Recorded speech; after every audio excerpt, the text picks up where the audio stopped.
Let's all go to the lobby. Let's all go to the lobby. Let's all go to the lobby to get ourselves a treat. Delicious things to eat. The popcorn can't be beat.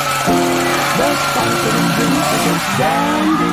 You are listening to Phantasm Podcast. Hey, this is Trevor Sternad. Ryan S. back from the Black Dahlia murder. Tom Gabriel Warrior. Eric Green from Simple Tour. Ross Dolan from Immolation. We are Gorgasm. Ismail from Crater. This is Ernie C. of Body Count. Terrence from Suffocation. FANTASM Podcast. Join your host Corey Gorechrist and Dr. Vincent West for exclusive interviews with the sickest bands in metal and more. Head over to cultopphantasm.com, the only gravesite for all things horror and death metal. No filler, all killer. Now please welcome our guest of honor. Hey, what's up? This is Eric Peterson from the band Testament, and you're listening to FANTASM Podcast.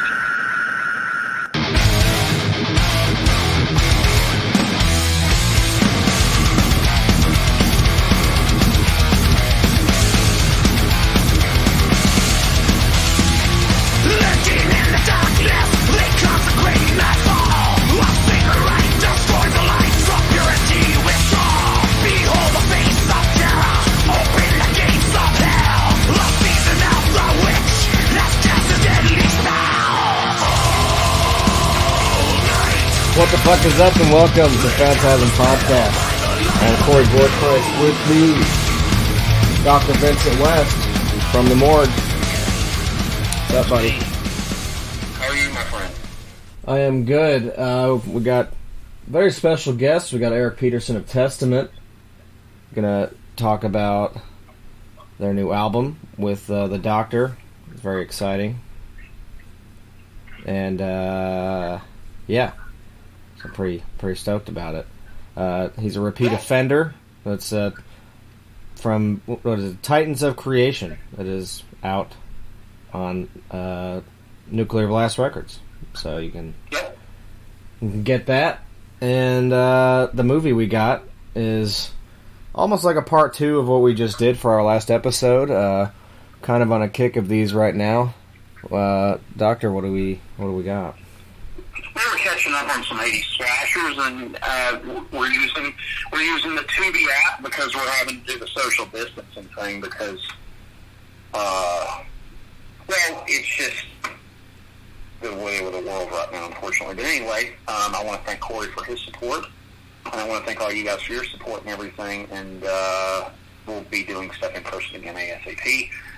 This is better than nothing, kids, and we're having fun doing this shit. So we are watching Sorority House Massacre. Sorority House Massacre. After a weekend with us, you're going to want to join this sorority.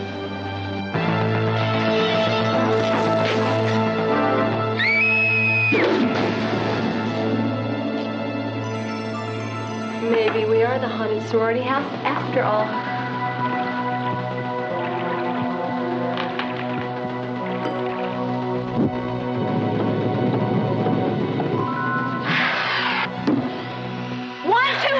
Yes, you're awake!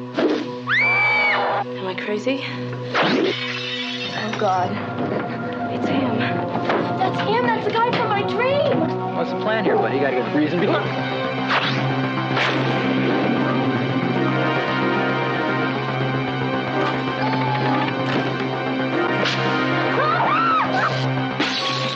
not his family? I think I am.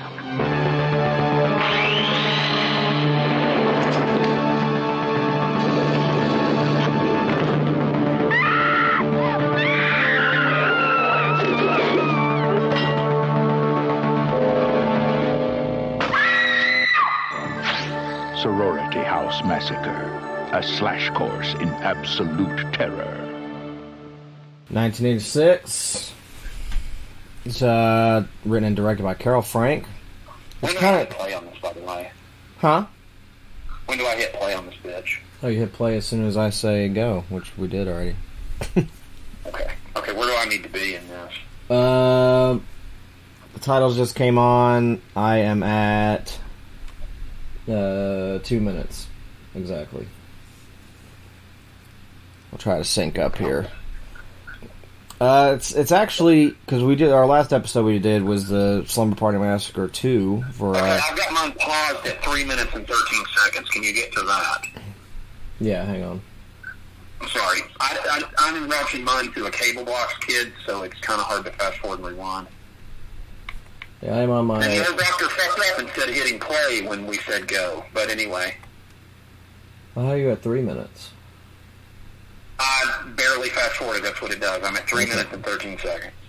All right, almost. Let's see, and I'm at 3:17, so go ahead and hit it. Close enough.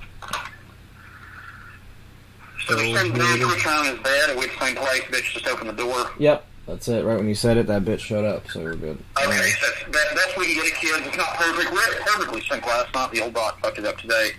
So there's a little kid down there. Yep. Not my kid. Well, if you want, guys to follow along, and gals, whoever, they have the Tubi app, T-U-B-I, and it's on all the streaming devices, your game consoles, like Xbox, PlayStation, and your cable.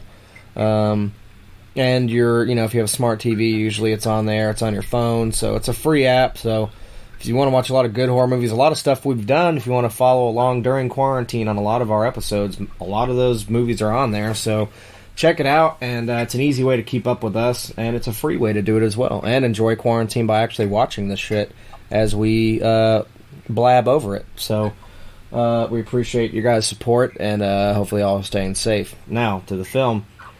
The last thing we did was Slumber Party Massacre 2 for our wonderful friend Peter of Vader, which the doctor did another awesome interview with him. You can hear it on our last episode. This is actually considered in the same realm of the Slumber Party Massacre trilogy, which I didn't know that. Because this is considered, it was marketed as the Massacre Collection, and then this also, of course, had 2 sequels. That doctor on the right looks like Sean from fucking Impaled. It does. Holy shit. With the glasses, it does. I'm sorry, it just does. This was also produced by Roger Corman and distributed by Concord Pictures, just like Slumber Party Massacre trilogy. So, and this spawned 2 more sequels, Sorority House Massacre 2 and Sorority House Massacre 3, Hard to Die. And those both came out in 1990, so I guess they just pumped those out. The sequels to these movies are not great, but we'll probably do them at some point. Yeah, I like, slasher sequels are always fun, even if they suck, they're still fucking entertaining. I'm a slasher kind of guy, so, they said that, the criticism with this movie was that it was too similar to Halloween, which I don't see. I'm not getting that at all yet, kids. I'm not either. I mean, they weren't a part of a sorority, they were in fucking school, but whatever. But yeah, basically. This reminds me of, honestly, just, I'm not trying to interrupt you. Shoot it off the cuff. This makes me think of a Freddy movie so far. Yeah, especially those little girls sitting there on the... Am I crazy? It just feels like a Freddy movie. It does. It feels like a dream sequence. Yeah, the neighborhood, too, looks like Nightmare on Elm Street more than it does. It totally fucking does, man. I mean, not to be a dick, this feels like Freddy should be going, 1, 2, Dr. What's coming for you, so... Yeah, these little girls right here definitely give off that vibe, and... but yeah, basically, it's Angela O'Neill. She's a little girl. Her brother is played by, is it John C. Russell? Which was... I don't know who the fuck that is, but... he kills her whole family and attempts to kill her. That's all we do know. When he is caught, he is committed, and she grows up with a new family. Years later, both go to college, where she joins a sorority. Due to memory block, she doesn't remember from the sorority house, so was her childhood house. However, her memory soon starts to return. So it kind of goes from there, but I guess right now she's kind of... Well, that's fucking creepy. Okay, pause yours. My TV just fucked up. Shit. Not even joking, it did. Sometimes when it is about to rain or something, or it maybe just be all the people on the internet where I live, and I apologize, Corey, and audience, because we'll get these flashes where, like, our modem will drop. Yeah. Like, if we'd been on the phone, on my other phone, the non-work phone, we would have been fucked. Just give me the time frame, and I'm going to do my best to get back there. It's at 7 minutes even. Okay, just bear with me. I think I can pull this off. Yeah, and right now we're seeing these weird cherub-like,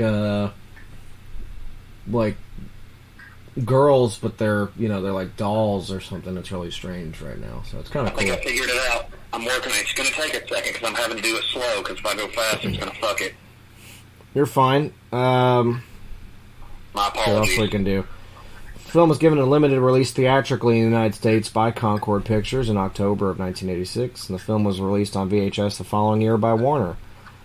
It has been released twice on DVD in the States by New Concord Home Entertainment.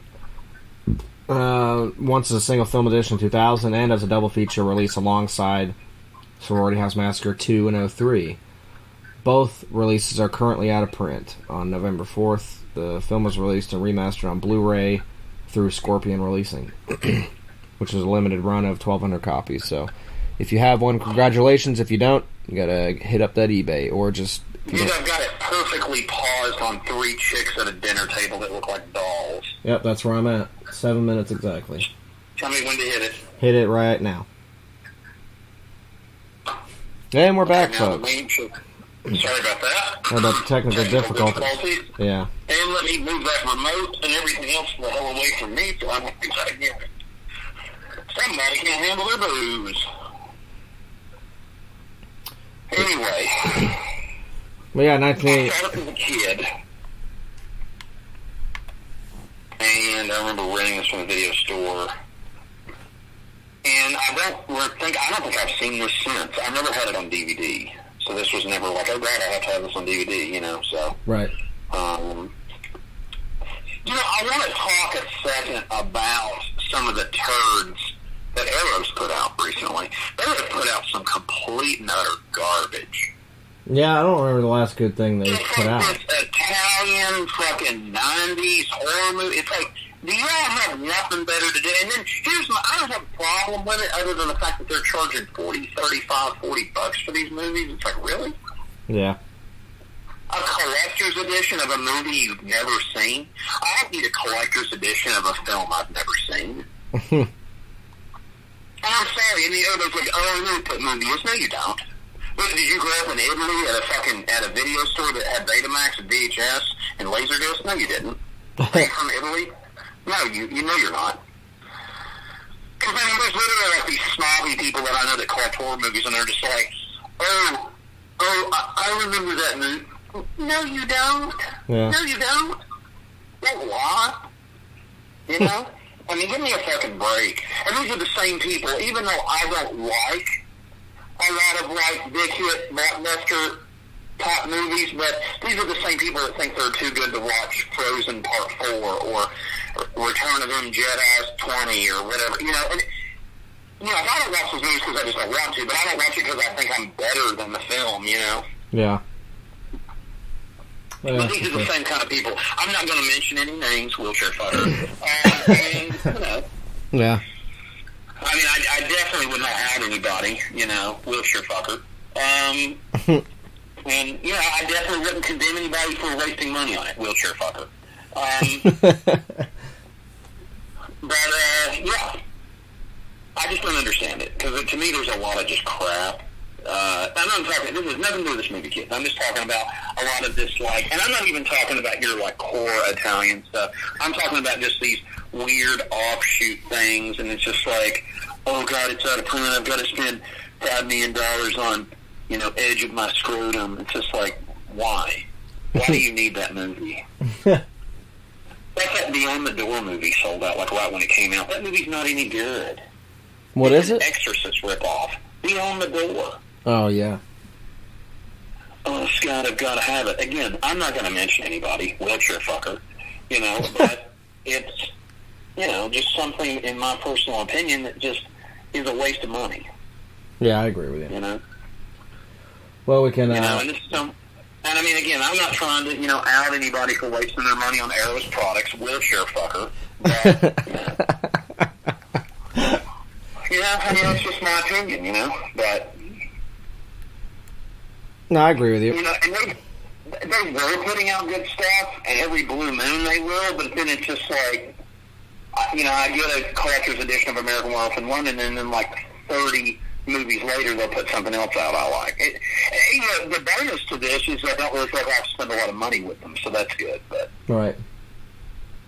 But when we were even, and Chloe can even tell you guys this, even when we were at Horror Hound and they had like a table, I was just like, And we got Mr. Skinless here coming in at about 11 minutes even on this one, and you see some boobage there. So if you guys just tuning in, boobs on my screen. Did I mess up or something? You might have looked away. It was a very split second. If they're in the bathroom, she comes in.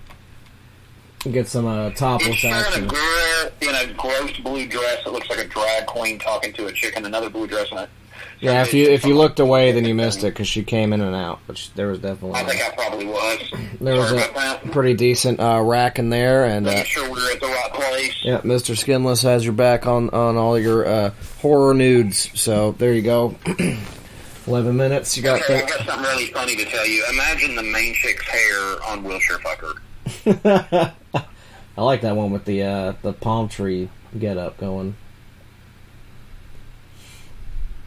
Oh, you want to root it?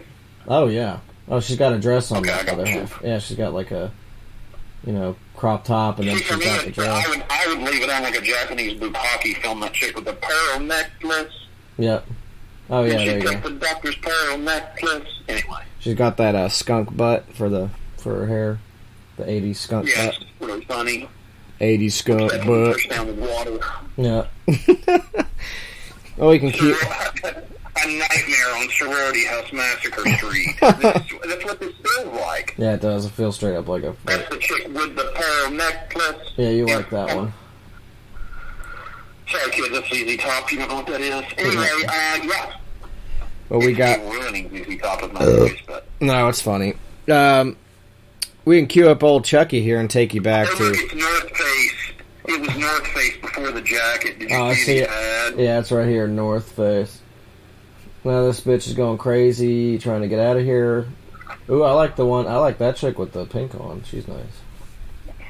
There you go. She's like Corey. Corey's really crazy. He's actually not a Teddy Ruxpin like Scott says. He's really angry all the time. He's in room 26. The guy, that doctor guy she was talking to. Oh.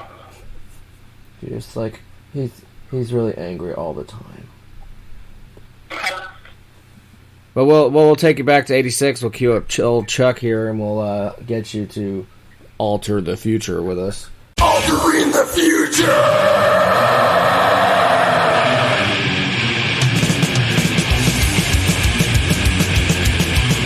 So if you guys know, you've heard this a billion times.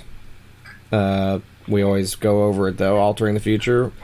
Whatever film we're doing, we'll take you back to the time when it came out, and we will cover the music and movies that came out around that time. And usually now we'll just do little tidbits. We've done 86 a billion times, but we're going to do it again, so suck our dicks.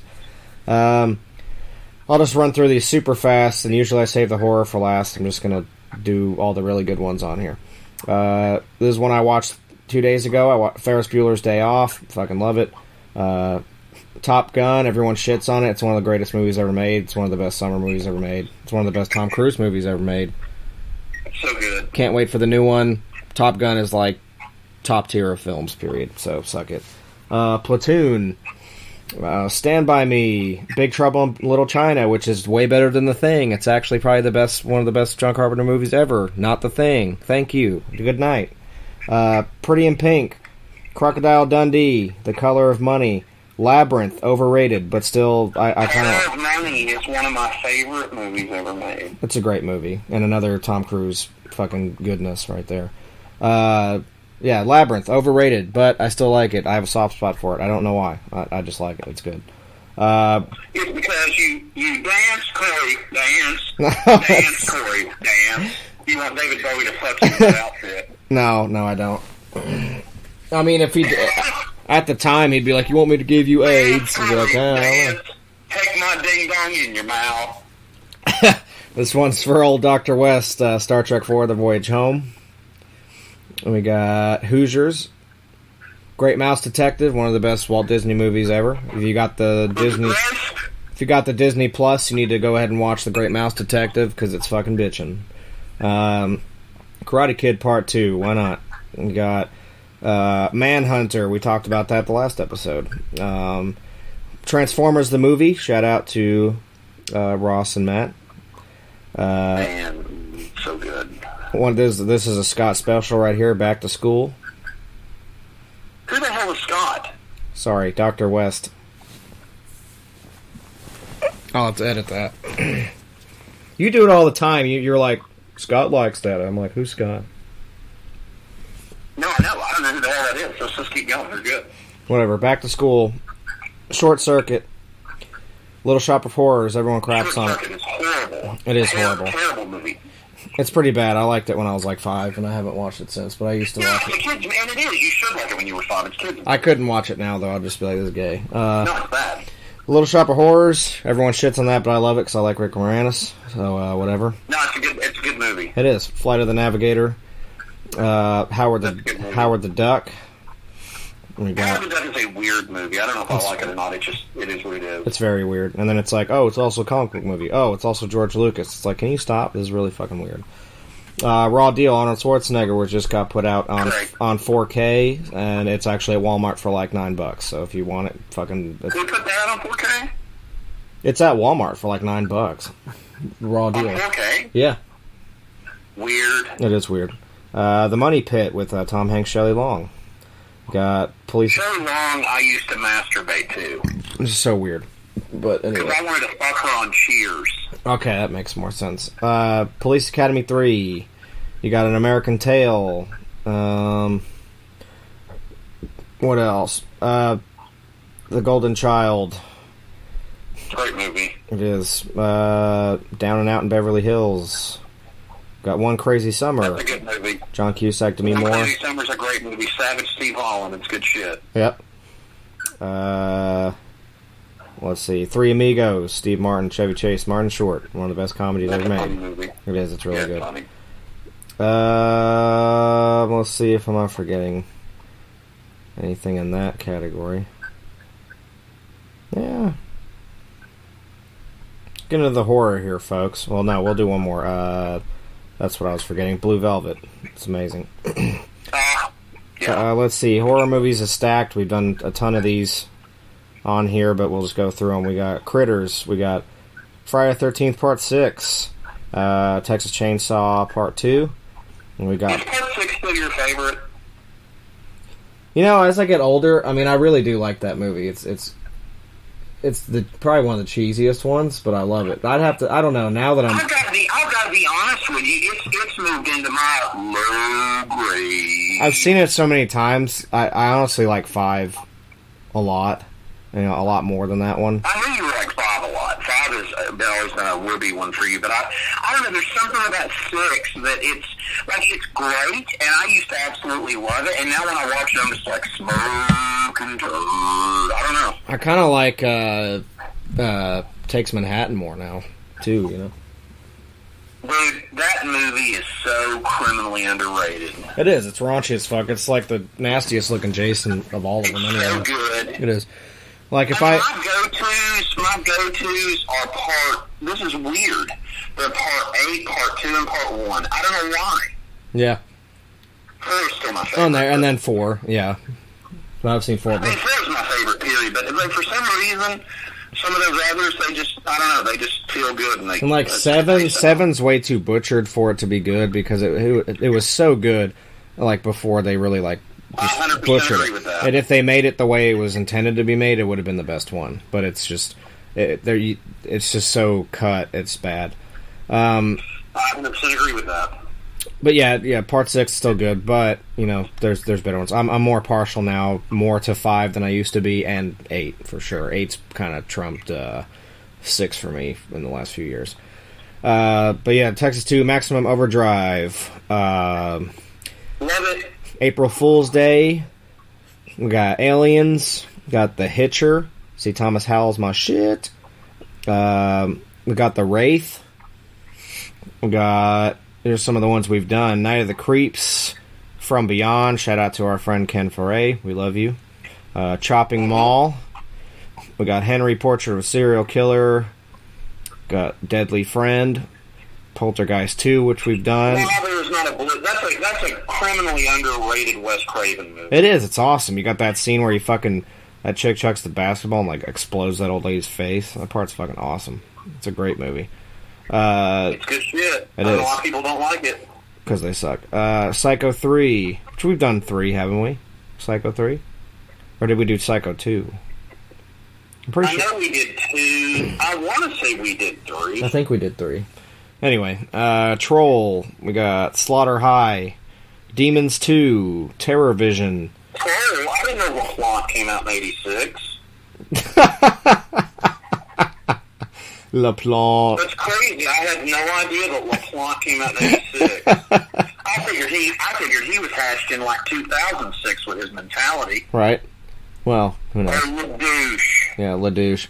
Terror Vision, Invaders from Mars, Witchboard, which is criminally underrated. Rawhead Rex, shout out to Clive Barker.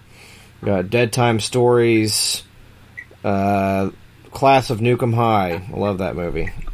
Yeah, it's good. And we got Vamp. Not the second remake. That remake was awful. Never seen it.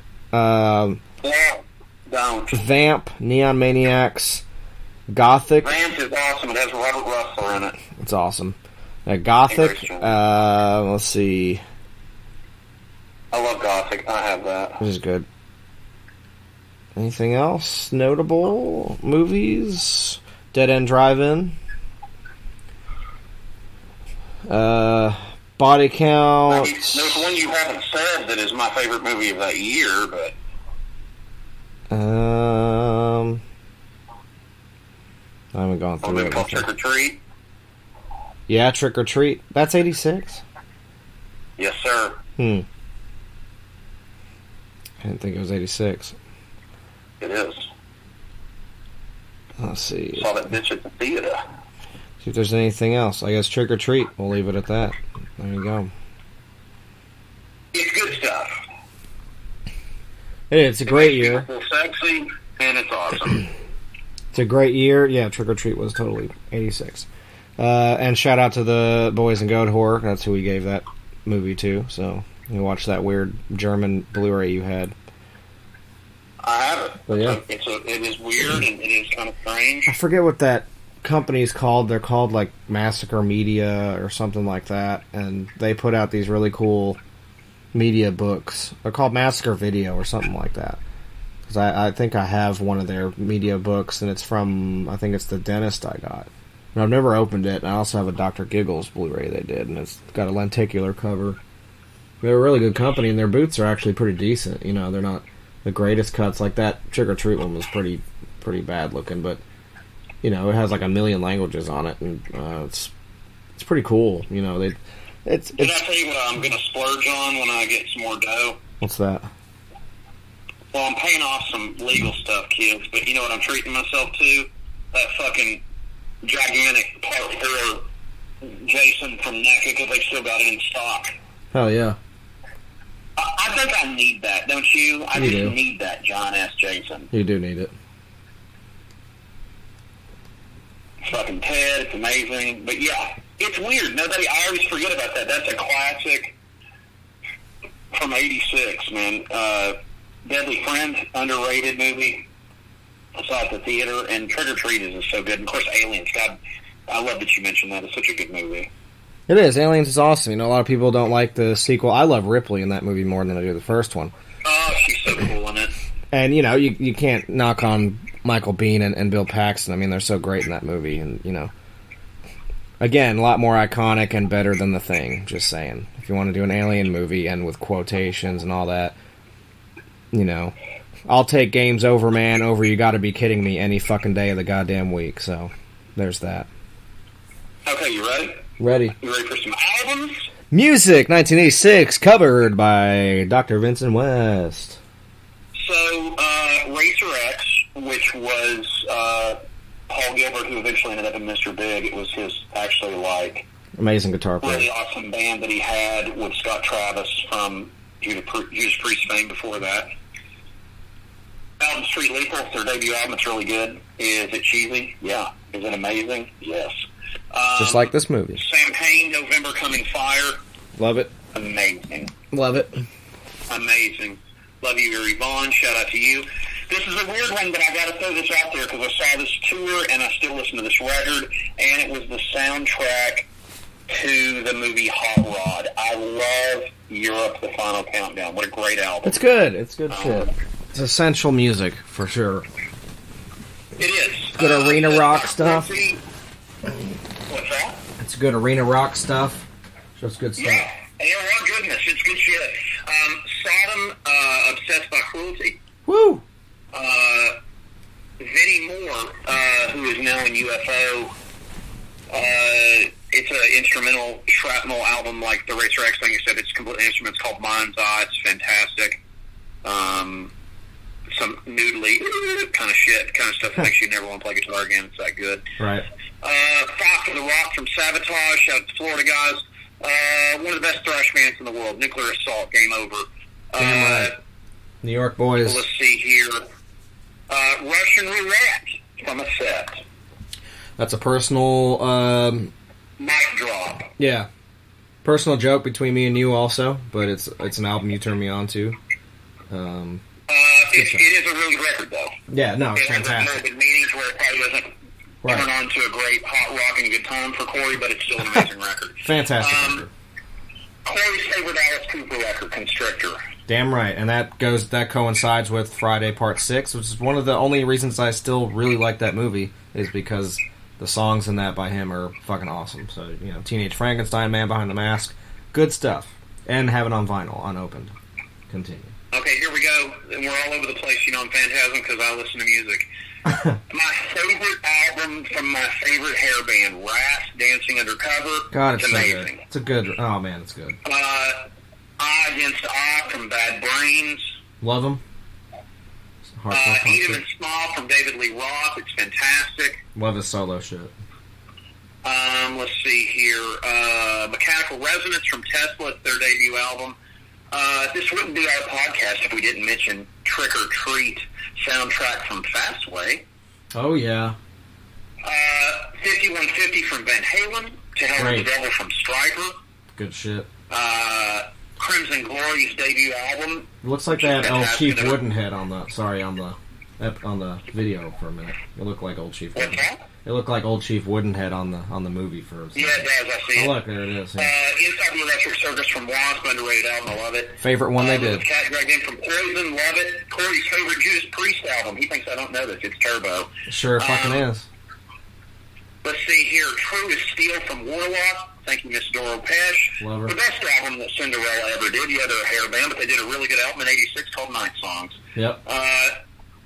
Let's see. Seventh Star, underrated Black Sabbath album. Yep. Love it. It is good. Let's see here. Trilogy from Yngwie Malmsteen. Eternal Devastation from Destruction. Woo! Ozzy Osbourne. My favorite Ozzy Osbourne record, Corey's favorite Ozzy Osbourne record. No offense to the other folks out there, but it is Ultimate Sin is our favorite Ozzy Osbourne album. Damn right. An underrated classic, power metal, progressive metal. It gets no credit. Queen's Rock's Rage for Order. Oh, yeah. One of the best Queen's Rock albums ever made. It was the first one I ever heard. Yeah. Morbid Visions from Sepultura. Woo. Epicus Doom Crocus from Candlemass. Love them. Now we're getting into the greatest hits here. Master Puppets, you got to mention it. Yeah. Peace Sells of Who's Vine, it's fantastic. Rain and Blood, it's classic. Somewhere in Time, it's amazing. From Iron Maiden. King Diamond, Fatal Portrait. Awaken the Guardian from Fate's Warning. Pleasure to Kill from Creator. Doomsday for the Deceiver from Flotsam and Jetsam. And God, right here in a row, 3 amazing classics. However, I'm going to have to come back to them because I missed some other stuff. Roar from Voivod for Dr. Ross Sewage. I personally am not a fan, but that's for you, Dr. Ross Sewage. And here's something else for Dr. Ross Sewage. Slippery When Wet from Bon Jovi. Let's see here. Yeah, I'll get killed for that. Anyway, give me just a second. I skipped over a couple things here. Just bear with me, kids. Beyond the Gates from Possessed. Shout out to my buddy Jeff. Damn right. Underrated. And I'm not paying for meet and greet. Thank you. Okay. Now, we're getting into the meat and potatoes here, kids. One of the best albums, in my opinion, ever made. Call it punk, call it crossover, call it whatever you want. I'm getting down to my top 4 or 5 albums of this year that I have on this list. If there's things I missed, I'm not perfect, kids. I do my best. But here's one of my favorites. Love this band.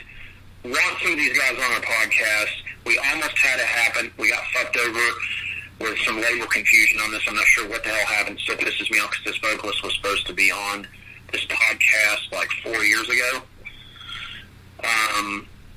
Anyway, Age of Quarrel from Cro-Mags. Love it. Hell yeah. Good stuff. Love it. So good. So good. Even though I like Best Wishes better, but Age of Quarrel is fantastic. It is good. We were supposed to have had John Joseph on. We were supposed to have, I don't know what happened. He had a band called Blood Clot or Punk Clot or something like that, and we never got to have him on. We got fucked on it. I don't know what happened. Yeah, it happens with us. It wasn't our fault. It wasn't on us. It was on the label, but we got butt fucked on that. And now, my top 3 albums of 1986 in a row. Do it. The Dark from Metal Church. Oh. So good. Oh. So good. So Saw good. that tour. God, it's Saw good. them open for Dio That's amazing. on that tour. And I want to mention a Dio record that's very important to me, and that's Sacred Heart. And Sacred Heart was released in 85 in the States, but it was also released in 86 in Europe with like an EP with it, so I want to kind of give that an honorable mention here. That's my... Anyway, Metal Church The Dark. That's my second favorite Dio album. Yeah, I know you loved it. Metal Church The Dark is so good. It's amazing. My number 2 best album of 1986. Number 3 was Metal Church The Dark. Number 2, oh, what a classic this is. And hopefully they're coming on our podcast with the release of their new record. And that would be Darkness Descends from Dark Angel. Yep, I knew that was one.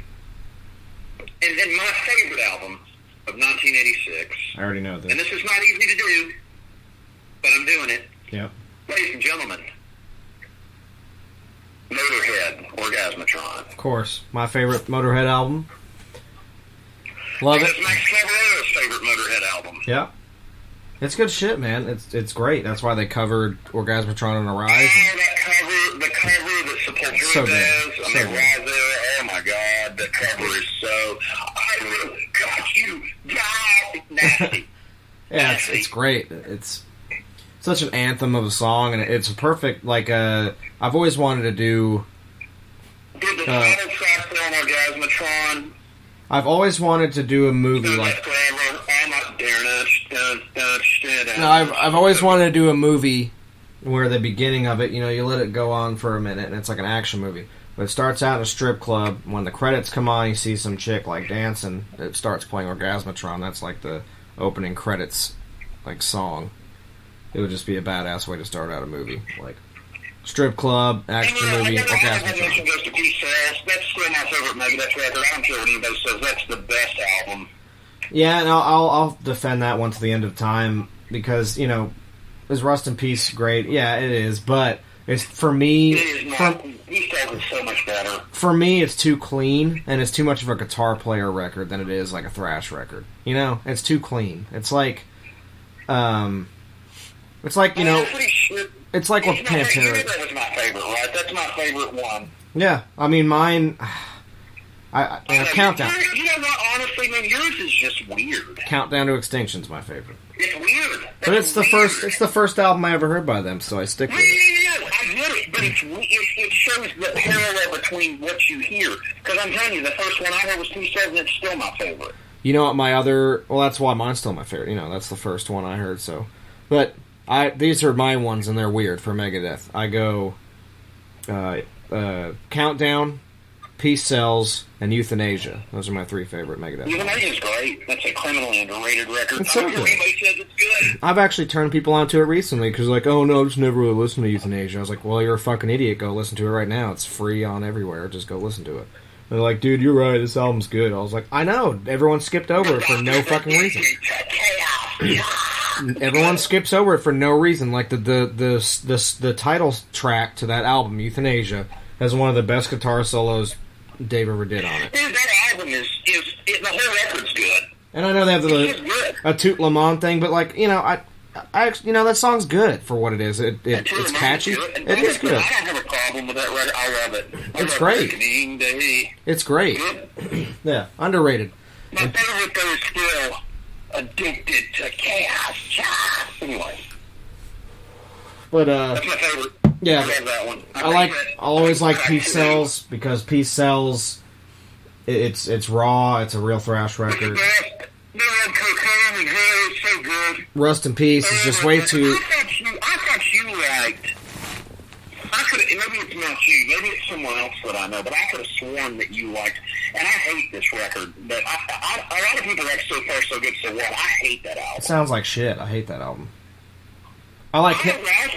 Killing Is. There are a lot of people that like that record, and I just don't like Hook and Mouth, and I just don't like it. No, I don't like it. I like Killing Is My Business. That album's the shit. But I don't like. No, I've never been really that much of a fan of So Far So Good. I like Hook and Mouth as a song, but I like the live version because that album just doesn't sound good to me. I don't know, man. I don't like. You have to deal with that lineup, don't you? That drummer. And that lead guitar player, Dave caught DP and his girlfriend. Makes sense. No, I mean, I'm talking one pussy, one ass. Like, they were literally doing the 80s DP on it, and he walked in on it. Here we go. We got some Slash action going on, and it was all a dream, motherfucker. It's. We need to do a spoof of that called So Far So Good So Stuffed. But can people agree that it's like it's a bright redhead wig and he can jack off in the corner of the bar? Do people agree that it's like just too clean sounding? Like I know people are high on that album and they always have been, but it's like dude, I don't know. I don't like that record. It's just clean. Rest in Peace. I would be the first to tell you right now. I think Rest in Peace is a fucking turd. I think the songs are great, but it sounds too clean and it's too much. It's too much guitar stuff. That album sounds like a trebly mess. Yeah. It came out the same day as the worst Slayer album ever made, and yes, that's Seasons in the Abyss. What a fucking turd. I fucking hate that record, man. I've never liked it. It's stupid. It's another thing. Both of those thrash bands kind of got like commercial success with those albums, and dude, that album just sucks. It's just fucking expendable youth thing. I'm fucking getting old. It's like you're retiring at 90. It's like, come on. 1990, you're all just throwing in the towel. But yeah, I can't deal with the fucking I can't deal with it. I hate that fucking Rust in Peace. And meanwhile, no, listen, true story. Everybody I know, every asshole I know in Florida went and watched that fucking concert and fucking AM Crack and fucking and Slayer and fucking Megadeth, Motown and Rust Case all the way through. Oh, I was there. What I was doing? Watching The fucking Exorcist. I was there. Because I kick ass. But I'm glad that I went. Yeah, but you weren't in Florida with me. I'm talking about people that I knew in Florida. But anyway, right. I was in Florida. And everybody's at that fucking Chic concert. And I literally went and watched The Exorcist. My friend's like, what are you doing that's better? It's like I'm watching The Exorcist. I'm watching Father Karras. Really? No, it's not my thing. If people haven't listened to this podcast ever, I've been out of listening to thrash music since 1990. I'm just not a fan. Yeah. I'm just not. Just like I wasn't a fan of I wasn't a fan of any of that shit. I was listening to fucking Nevermore and fucking, Queensryche. I was still listening to stuff like that and Fates Warning and shit like that, but I was also listening to fucking, Malaya Rage, and I was listening to like bands that were doing other shit, and I was listening to fucking death metal. I was listening to fucking Cannibal Corpse and fucking Deicide and fucking Morbid Angel and fucking Malevolent Creation and fucking Obituary. That's what I was into. Like, I wasn't into all that other crap, and it's just that time period. And just to tell you where the music industry was on the Rest in Peace tour, this isn't a shot at this band, but I mean, they had Alice in Chains opening for them. So it's like, yeah, that's a very commercial record. Yeah. You know, and there are people that would argue that Countdown to Extinction is more commercial. I actually disagree with that because Rest in Peace is such a show-off guitar record. So, look what I can do on my guitar. I just don't want to listen to it. It's just... Yeah, at least, you know, Countdown had a lot more, like, melodic things about it. Song structures. And Countdown also sets up, I think, Euthanasia perfectly. It's a It great does. sequel to Countdown. Yeah. Whereas... Like I said, I've heard the worst song on that record. I can't do that. You're 18 on the fucking bush. I can't do it. That song sucks. It's just a bunch of solos. Yeah, and I'm going to bring this up right now. Hammer used to fucking get shit-hammered. This guy named Hammer that we know. And he would get shit-hammered and put that stupid album on. I'm like, will you turn this off? It'd be like, If I listen to this, dude, I don't want to hear this shitty album again. Be like, dude. I don't know why everybody likes that fucking Dude, album. guess what? I just don't get it. I know you don't like Rest in Peace or Hangar 18, but here's Arch Enemy playing Hangar 18 off Rest in Peace. Dude, now here was the worst, man. I know you don't like fucking Rest in Peace, Scott, but Vincent, but we gotta edit this whole goddamn episode. But you totally broke my balls on that. Now you got me doing it. But listen, it's karma. Whatever, fuck it. But listen, for real. The whole goddamn thing that bothered me was people would like play that record to death around me and fucking roll support, thing. I'm just like, can we not listen to a good album? Can we not listen to like Show No Mercy? I'll be honest with you. I can go the rest of my life without ever hearing Holy Wars ever again. I hate that song. It's been played to death. Fiddle. It's like, no thanks. I'll take. Without hearing that, can you go without hearing the Seasons in the Abyss album? Yes, I've heard that to death too. And when I grew up, when I was really little, that was my favorite Slayer album growing up, besides Rain and Blood. But I was just getting into all that stuff. That's another one. That's the first album I heard by Slayer. Not my favorite now. I really like Haunting the Chapel. That album's the shit. And my favorite now, and it would bury Seasons. South of Heaven's my favorite by far, hands down. I like Diablos. I like Diablos and Musica more than I like Seasons in the Abyss. Actually, I can just sum mine up for you. If it's on Metal Blade, I like it. If it's not on Metal Blade, I can't do it. Yeah, I agree with that. The only album I have bad memories associated with South of Heaven. It is a good album, but I can't listen to it. Rain and Blood is really good too, but I can't listen to it anymore. Bad memories. So Hell Awaits. But now all the Metal Blade stuff is great. Yeah, Hell Awaits is good. Show No Mercy is fantastic. I love all that shit. Yeah, it's great. The Live When Dead thing, all that shit's so good. I'd have to say Seasons has become my favorite. Then I would go Show No Mercy. Then Rain and Blood. Then Hell Awaits. For me. This is your favorite album? No, it was when I was little. Because that's the first album I heard. No, I'm saying right now, like in the last few years, I would go in order. It would be South of Heaven. And then Show No Mercy. And then Rain and Blood. And then Hell Awaits.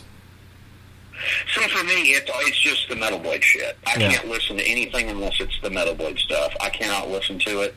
That fucking Christ Illusion record is one of the biggest pieces of garbage I've ever listened to in my life. It's pretty bad. It's just awful. It's just an awful album. I like God Hates Us All. That album's good. See, I never liked that one either. And I know, Hammer was real crazy about that. He's like, man, put that in. It's like, I don't like that Disciple song, because, again, it was overplayed. It was too much. Or Bloodline, the singles. But all the rest of it was really good. Like, it was... To me, that... I'm not saying it's bad. It's a bad year for me. It's just one of those things where it's like, I can't do it. Yeah, if it's associated with a year specifically, that sucks, but... Well, anything, I'm going to be honest with you, anything early 2000s, I don't listen to anything from that time frame, from anybody. That's a bad era for me. Yeah. In my life, and it just is a bad time period. It's just like I was somewhere, and they're like, man, put on Kiss Psycho Circus. I'm like, no thanks. Damn, dude got It's like, this album is a fucking turd. It's just, I never liked it, I think that all goes with association with stuff. Like Kiss Revenge, I hate that fucking album. Everybody loves that record. I hate that album. I do like it. I'm horny. I can't deal with that. I'm horny. Like, for me, and then I've gotten off on a tangent, and I apologize, but Crazy Nuts Backwards, I love that band. Me too. Yeah, absolutely. But I do like Revenge. Well, I like Hot in the Shade more than I do Revenge. I do too. I like all that stuff better than that. But I don't like Revenge. I can't do Revenge because you have to also realize, though, you heard Revenge in a different time period than I heard it. Yeah, I know that. It's like, we're a grunge band. It's like, no, this doesn't work. Yeah. It's like, I'm evil incarnate, we're touring with Pearl Jam, I'm gonna get you. It's like, no, Gene, I'm not buying it. Yeah. And that fucking piece of shit acoustic record, and then that fucking album that was never supposed to come out, that Dragonfly, or whatever, that was a fucking turd. What? Whatever that fucking turd album, this douchebag I was friends with me listened to 1,000 times, that stupid album that was never supposed to be released, it's a straight-up grunge album. Oh, God. I know you know what I'm talking about. I can't think of the name of that fucking turd. It's a grunge album? It's standing on the front of it. Huh? Oh, it's not the Carnival of Souls. It's a stinker. Come on, drop this bomb on this podcast. Let's hear that stinking turd album's name. I don't even know if I've heard it. What is it? I don't remember. Yeah, it is. It's Carnivals of Souls, right? Or is that the... Dude, that album is a fucking turd. Never heard it.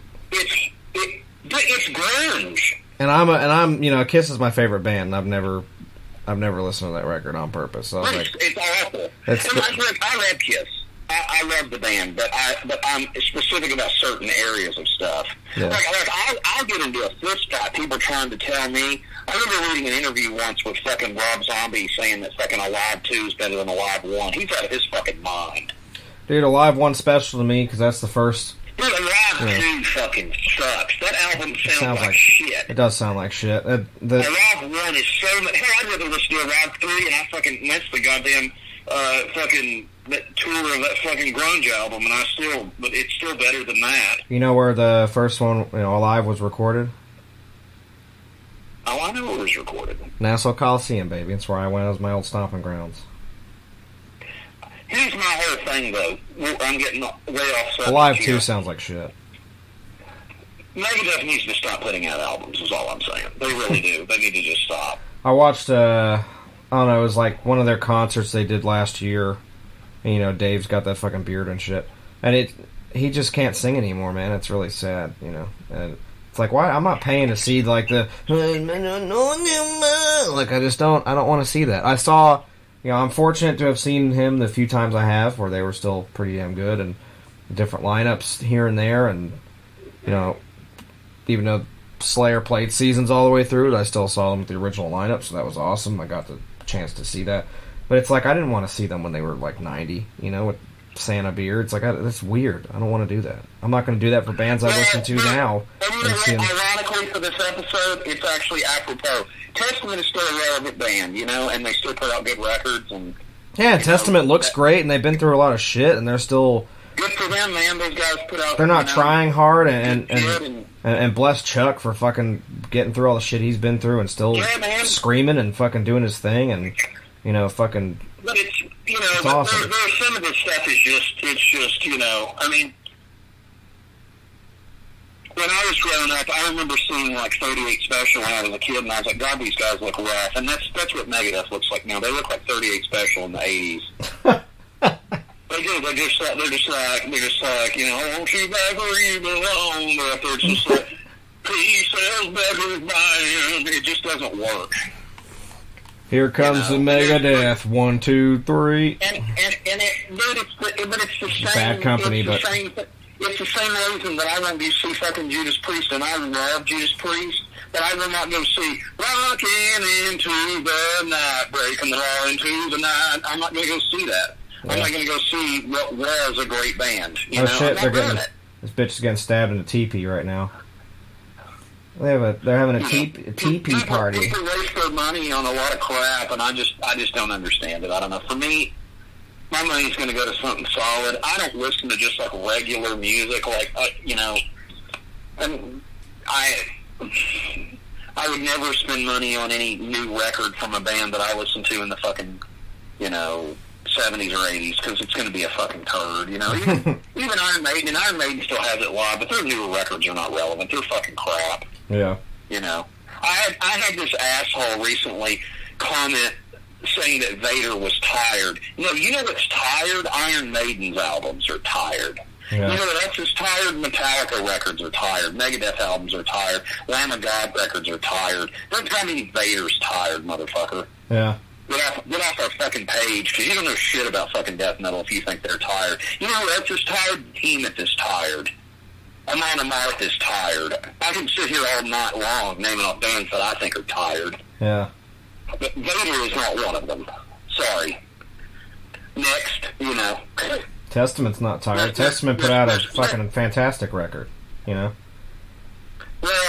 and like I said, and that goes back to Testament. That new record, from through it, it's it sounds like them, and it sounds raunchy, and it's they're still doing their thing. It's great, but there's a lot of bands in a lot of genres that are just fucking tired. It's like you need to fucking hang it up. Like you really need to seriously just pack it in, because it's just bad. I'm tired of people like, oh, have you heard that? No, I don't want to fucking listen to that. It's fucking garbage. Well, people stuff I listen to, even the stuff I listen to that's not death metal, like Euron Landy, he's great. He still puts out good shit.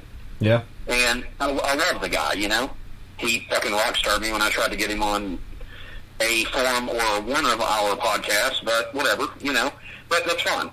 I still love him. He's still relevant to me, But I think people use that word, oh, this is tired. No, it's tired. Cradle of Filth is tired.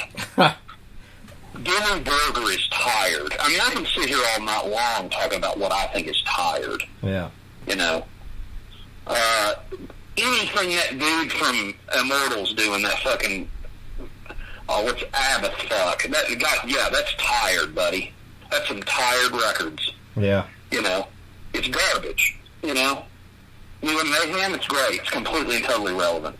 But, there's a lot of stuff, man, I'm opinionated, I don't really care to admit that, but, there's a lot of stuff that comes out and everybody just jerks off about it, and it's like, the last band that I would, so they're older. I mean, you can't help your age, but Vader, I think, is incredibly relevant still, so.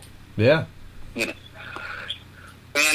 especially for death metal, and there's a lot of stuff in death metal that that I won't mention, that is completely tired. Cannibal Corpse.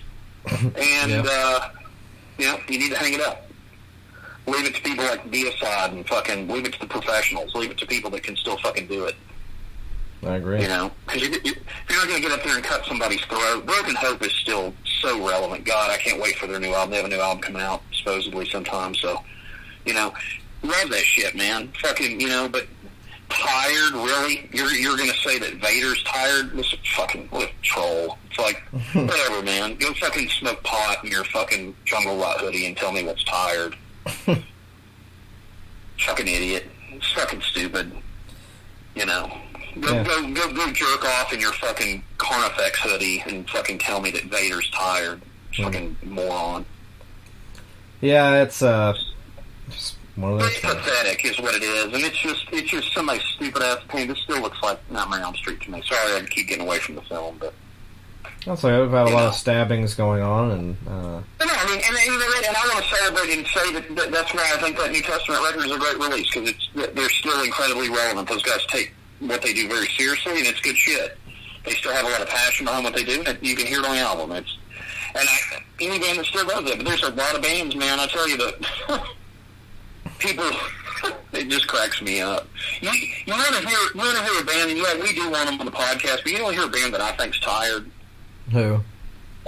Dude, just tell me that Vader's tired. Vader's so good live. You know who's tired? Carcass is tired. Yeah.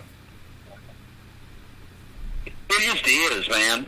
I mean, I saw them a couple times on that record that they toured for 7 years, and it's like, they're just tired. That's what this is. Yeah. Cannibal Corpse is tired.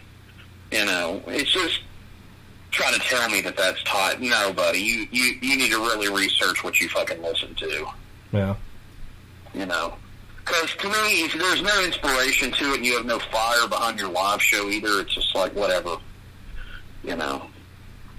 Maybe they need to take some tips. The death metal bands need to take some tips from Suffocation, because those guys still fucking throw down live, and they're still amazing. And you know, Frank could retire for 20 years and come back in a wheelchair and be better than anything Cannibal's done in the past 20 years. I agree with that. You know? So, whatever. You know, those guys are great, and you know, Immolation's great. Those guys keep putting out cool records, and you know, and they're amazing live. The New York scene's legit, and you know, and even like the other day, I noticed Malevolent Creation. They lost their guitar player and lost another member, and he's already replaced them. And Phil keeps that band going, and you know, that's fucking awesome, man. The guy. It was more of a distance thing, and they said that, you know, they just weren't able to do it, so he had to get some new members in the band. That's fine. He's carrying on. It's fucking awesome. Yeah. Crank out another album, do some touring for it, and he tours mainly out of this country because he makes more money. He doesn't make any money when he tours in the U.S. side. I don't blame him, you know. Yeah. They got to do what they got to do, but, you know, but I don't think anything that he's doing is tired. I would never say that's so mean to say that. You know, there's plenty of bands that I don't listen to that I could go right now and listen to their latest record and be like, yeah, that's tired. Yeah. You know. I mean, I could sit here and really go off about even more shit. You know. Right. You know, I tell you, a band in my opinion has been tired for fucking since they came out. That's fucking Slipknot. Like, how do you have a career? You know. It's just fucking bullshit. Why does Korn keep putting albums out? It's like, that's tired. Tell me Vader's tired. Really? Really, motherfucker? Go smoke your fucking dope. And fucking waste your fucking life away and stick a fucking gun in your mouth, you fucking loser. It's just stupid. It's just... It's like we were saying last time. If you have nothing nice to say, then, you know, don't say it at all. You know, it's fucking stupid. And I'll quote fucking... a movie quote from fucking one of my favorite movies, Ford Fairlane. You know, if you don't have something nice to say, make sure I'm out of the goddamn room. Yeah. Wayne Newton. Let me pull up something here some dipshit said earlier today. Pissed me off. Wait, on our shit? Yeah. It's like, you know, if you come on here, you don't get to tell us what to do. And I'm sorry, but last time I checked, it was our page. Did you fucking smash him? Yes, I did. Very politely, but I did, because I didn't feel like getting into it. But I'm going to pull up what he said, if I can. Stupid internet's... Hang on. Oh, fuck. I think I just lost the doctor. What the hell? Son of a bitch.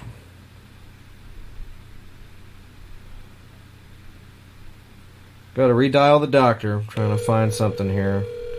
This fucking troll on Facebook. Ah. Here it is. There we go. Sorry, it went on I hit airplane mode on accident. It was like, fuck you, Dr. West, and it just hung you up. So. It did. Okay, so the thing the guy said made zero sense, which anyone that usually comes on and tries to act like they're more metal than we are. What is he commenting on? I'm about to. I got this.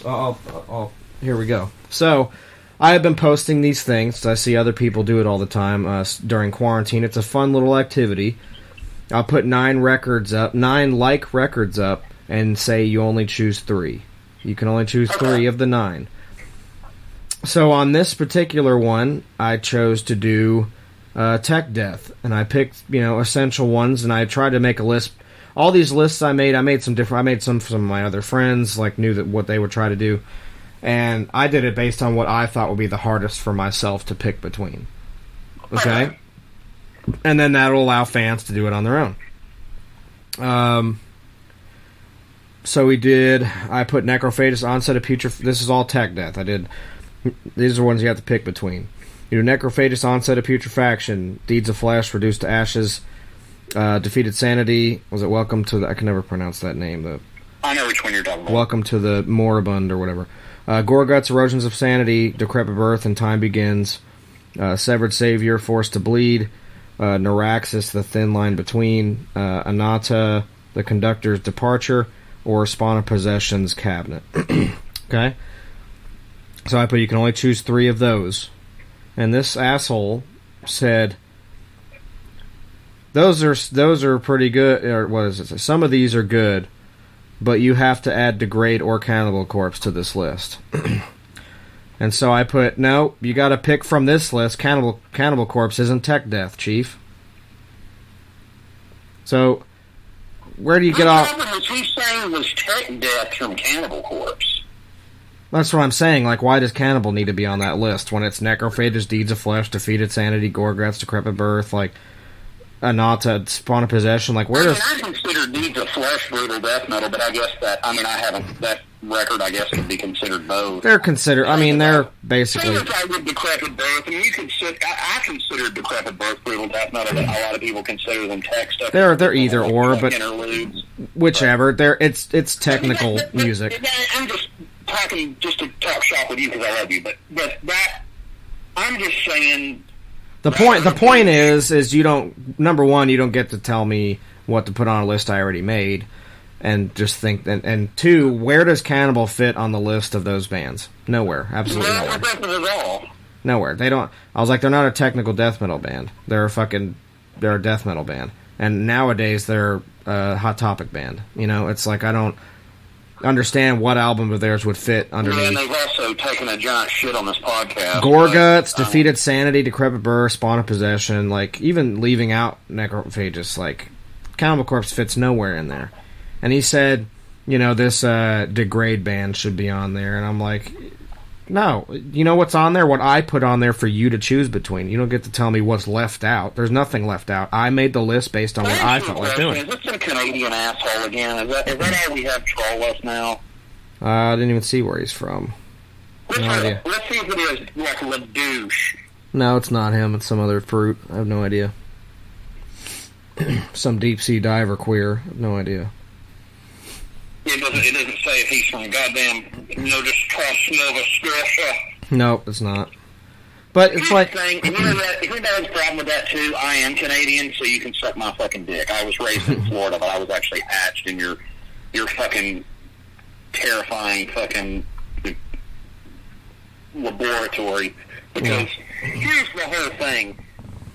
We have had more people do this bullshit. And it's like, man, you know what? I don't know who the fuck... Cannibal Corpse is not a tech death band, first of all. Number two... But you don't get to do that. You don't get to... You don't get to do that anyway. It's my list. It's my list.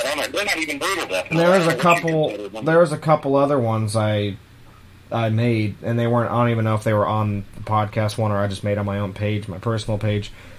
But people are like, you left these 2 out. And I'm like... No, I didn't. I made a list that I wanted to make, and you have to choose between those 3. You don't make your own fucking list. Oh yeah, you can't because you don't have a podcast. You don't have the intellect to make something fun for other people to do. You're just a fucking retard that sits in your house and masturbates 12 times a day. Favor, though, next time somebody gets on you about tech death stuff, just say Pestilence and then do a mic drop. Yeah, and it's like I could have put Pestilence on that list if I wanted to, but like I didn't because I just was kind of making a list for people to have fun with. You know who gets too much credit for technical death metal? Cynic. And you know who created it as far as I'm concerned? Fucking Pestilence. Yeah, and Gorguts. You know, both of them, for sure. No, Gorguts is Canadian. I'm talking about just the American shit. Those cats you interviewed at the cattle show, I consider innovators of it too. Who were they? The cats from Florida, Atheists. Oh yeah. Yeah. And that's what I'm saying. It's like, learn something about this shit before you're going to preach to me. You know, and that's the reason I don't like the Death Human album. I don't ever listen to that record because it's a fucking tech death album. I don't like it. Yeah. I just don't. You know, people don't like it, they can eat my butt.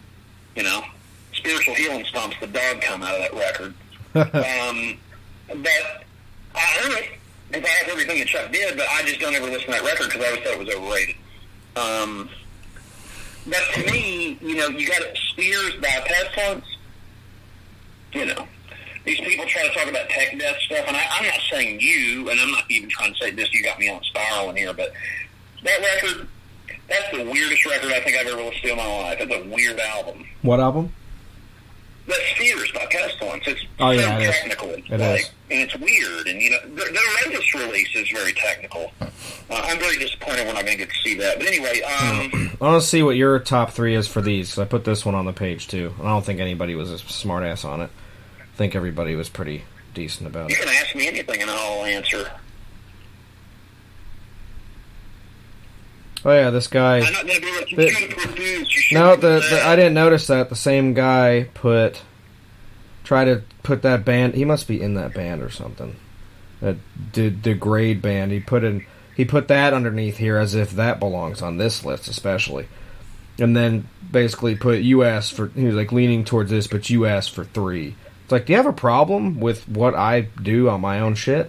Or do you, Will you do me a favor, and I don't want to get to this while we're recording, but will you hit the B button on him, please? Yeah, but here's the 3. I want to see what your 3 would be. Did you hit it? No, hang on. I'm gonna get you in on this first because you actually like music. So here's the 9 for this genre. It's like old school death metal. Okay. And when I do these, I'm not making an essential. You're just throwing some it's just there. You're not trying to say this is that and this isn't and this isn't on. But I want to make it hard because it was hard for me to choose. So I want to make it hard for other people because if you just throw a bunch of essential, whatever. Okay. Absolutely. So out of the 9, here we go. You got to pick 3. So there's Deicide Legion. There's From Beyond by Massacre. There's Cause of Death by Obituary. There's Millennium by Monstrosity. There's Leprosy by Death. There's Covenant by Morbid Angel. There's Screams of Anguish by Brutality. There's Pray for the Sentencing by Solstice. And there's Retribution by Malevolent Creation. Those are your 9. Malevolent, Deicide, Death. Done. Next. Those are the ones I chose to. And he put Morbid Angel, Obituary, and Deicide. Leaning towards Death 2, but you asked for 3. It's like... I don't care. Good. And you make one with 10, and then you get to pick 4. You hit the B button on him. It's like, why, I just don't understand how people are that... Give him the B, dude. Give him the B. How people are that thick, where they have to fucking try to control what the fuck I do. And you don't have a podcast. Real sorry, bud. Real sorry, bud. And then you can also throw these 2 cents at him. Did you see Deicide on the Legion tour? No, you didn't. You were in your dad's balls, so fuck off. Oh, I didn't know you can do that. You can remove a top fan badge from somebody. I'm going to do that first, just to degrade him a second. So there you go. Maybe you can see that. So people have been getting way too cavalier lately. Let me tell you. Wait. Do I do it? Do I have to do it from the page? Yeah. I don't know how to do that at all. You want me to do it? Yeah. I'll do it right now. No idea. Real quick though, kids. We love you guys, but when people troll us, especially me, you're asking for it. Don't do it. Do not do it. Like LaDouche. You're going to get flushed. Are you going to get stabbed in the back? I'm wondering who LaDouche is. LaDouche is someone I had to personally have a little conversation with and then let him know that I was going to take his bong and shove it up his nose, and then it's going to come out his rectum. Yeah. So you're going to get stabbed in the spine like this chick did in her bathrobe, her little kimono bathrobe. Jet bathrobe. Give me 1 sec, and I will get this taken care of for you. But yeah, it pissed me off because, it didn't really piss me off. I was kind of like, why, I don't care that you wanted that. I only said 3. If you're a mongoloid, that's like that can't handle something like picking 3 out of 9 albums, and you're like complaining that you have to only pick 3. It's like, look. The point of it is to be hard. You can leave stuff out you like. It doesn't mean you're not an elitist fan because you didn't pick Death over Brutality or whatever. It's like, I don't care what I look like. If it's albums like recently, I've listened to Leprosy to death. No pun intended, but I love that record. But I've listened to a lot more of Brutality lately, like Screams of Anguish. So I picked that over. A great band. And they're underrated as fuck too. And they're Florida. Like that list was Florida death metal. If people didn't notice, so it's like, why are you telling me to put this Degrade band on there? They're not Florida death metal. It's like, well, you know why I would have run up to him? So he doesn't want to go toe to toe with the Doctor because guess what band the Doctor would have put down on the table for him? It's like, if you know so much about death metal, were you friends or did you ever see Diabolic? Yep. I did. And I almost put them on the list, but I try to make it the same year. Hell, You're not an idiot. I'm just saying, I'm talking to fucking numbnuts. No, I know. Thinks he's such a genius. But I think their first album came out in 93. All that stuff was like around that. Something. Really sad when that guitarist died. I was really good friends with him, and I'm still friends with one of their guitar players, but it's sad, man. People are... Yeah. You know... But yeah, people are more worried about... And another one would have been, Disincarnate. And, I could have put them on there, but I didn't. Because it's my list. I love you, James Murphy. You're the fucking shit. But this wasn't a list to fucking show what I know or what I don't. It's just... You have all these... It wasn't a competition. You have all these albums. Yeah, it's like, I don't need to... It's not a competition for you to choose 3 albums either. It's like you're literally choosing what you like the most out of the 3. Doesn't mean you don't like the other ones.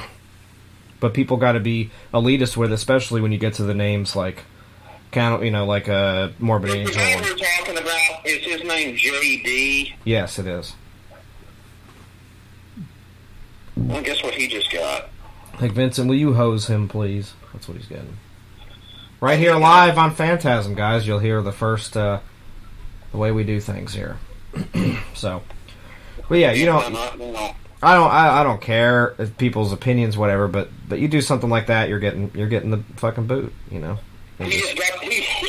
just get the boot; he just got his comments removed and the boot. I stripped him of his little top fans badge. Like, you're a top ass, is what you are. So.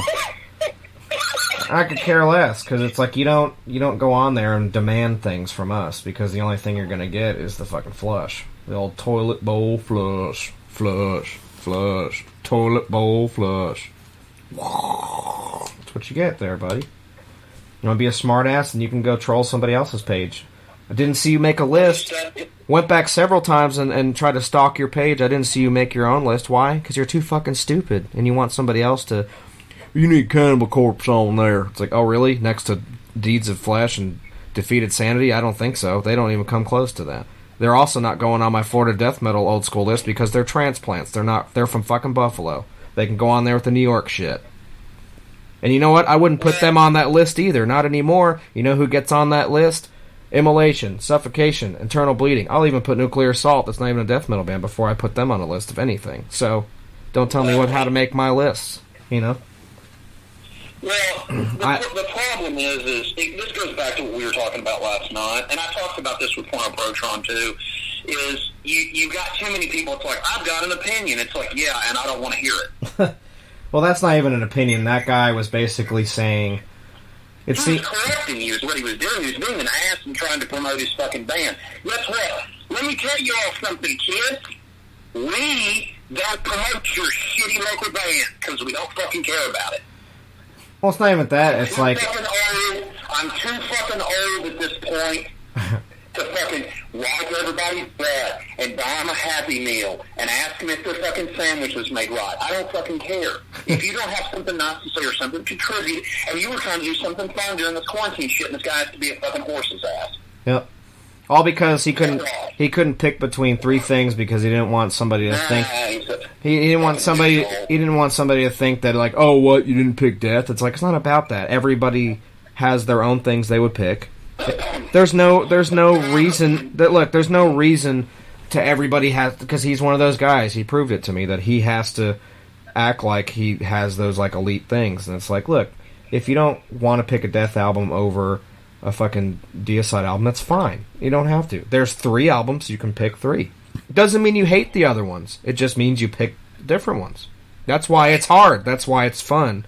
I had friends do it on other stuff I made.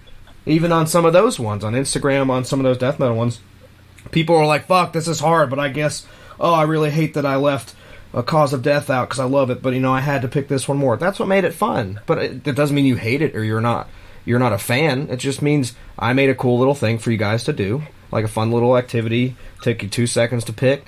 Well, and it's fun. To be a dick, I picked what I thought was the best 3 on that list. Give me those all 3 all day long. Well, that's that's what you would pick. But other people are different about what they like, and that's the point of it. Yeah.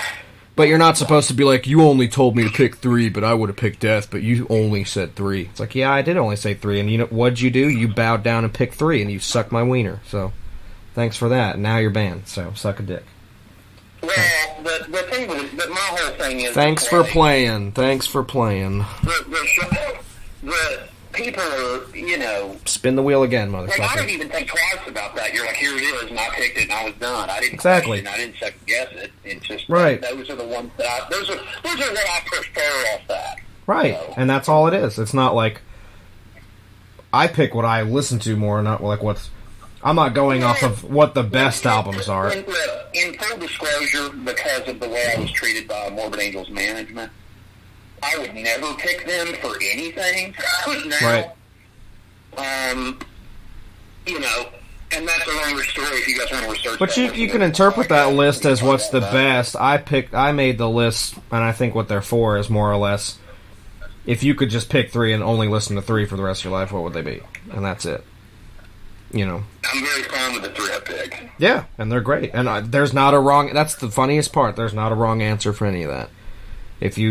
Any of it. That's why I picked... Whatever works for you. Yeah, that's why I picked all great records. If I picked a few turds, like if I put Puddle of Mud and fucking, you know, Korn on there, then, you know, I'd be like, alright, well, you picked that over Death, you're a fucking idiot. But they're all great records, all from great years, and they're all formed death metal, and they were great. The Tech Death thing, same thing. They're all classic, great records. That's why I put them on there, because I like them, and I made it hard for myself to pick between 9 of them. You know, 3 of them from 9. So it was the fun, and it's supposed to just be fun little thing, not to be corrected on, so you should have put Cannibal on there. It's like, no, I shouldn't have. And I didn't, and I never will put them on anything.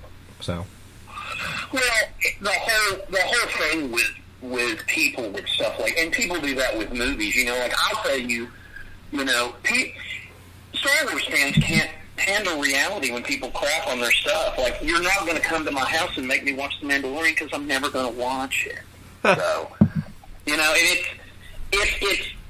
it's like with your list, it's like people need to just pick what they want and be done. It's like you go to a buffet and you get what you want of it to eat and you leave and that's it. It's over. It's done. Yeah, nobody's going to tell you what the fuck are you eating. You're all eating in the same place, so why are you complaining? Why are you acting like somebody's going to have an opinion for what you had to list? It's like, there's no wrong answer, dude. It's you don't have to. He's done, so we don't have to worry about that. But you don't have to be insecure about it. Just pick what you want and go home. Yeah, it's done. And don't tell me. And don't tell me what to put on a list that I already put down. No, don't correct people. That's rude, and don't, you know. I'm going to correct your mom with my pecker. That's what I'm going to do. Exactly. But the film. We're going to say. Do final thoughts on the movie? Yeah, it was a cue up the Tardy brothers. Speaking of cause of death. And final thoughts. Final thoughts. You know, like we always do, we talk through the whole damn thing, but that's how we do it here. If you guys look for commentary on movies we're like way more into, we'll do commentary. It's hard to do commentary when we're not sitting next to each other, to be honest with you. Sit there and actually watch the film. You know, I'm going to be honest with you. I would not recommend that movie to anybody. It's boring and it looks like Nightmare on Elm Street. I think for a slasher, it's actually it's decent. You know, it's a good watch in quarantine if you want to watch something. Like when I was actually paying attention to it. I don't get the Halloween reference. I don't understand that. I'm sure some Rolling Stones hipster wrote that's seen it once, and they're like, I just think that Halloween is the greatest movie ever. I think it's like Halloween since I know everything about horror films. It's like, yeah, shut up. Oh yeah. But it's Sorority House Massacre. I would recommend that. I think that we watched last month 1,000 times better.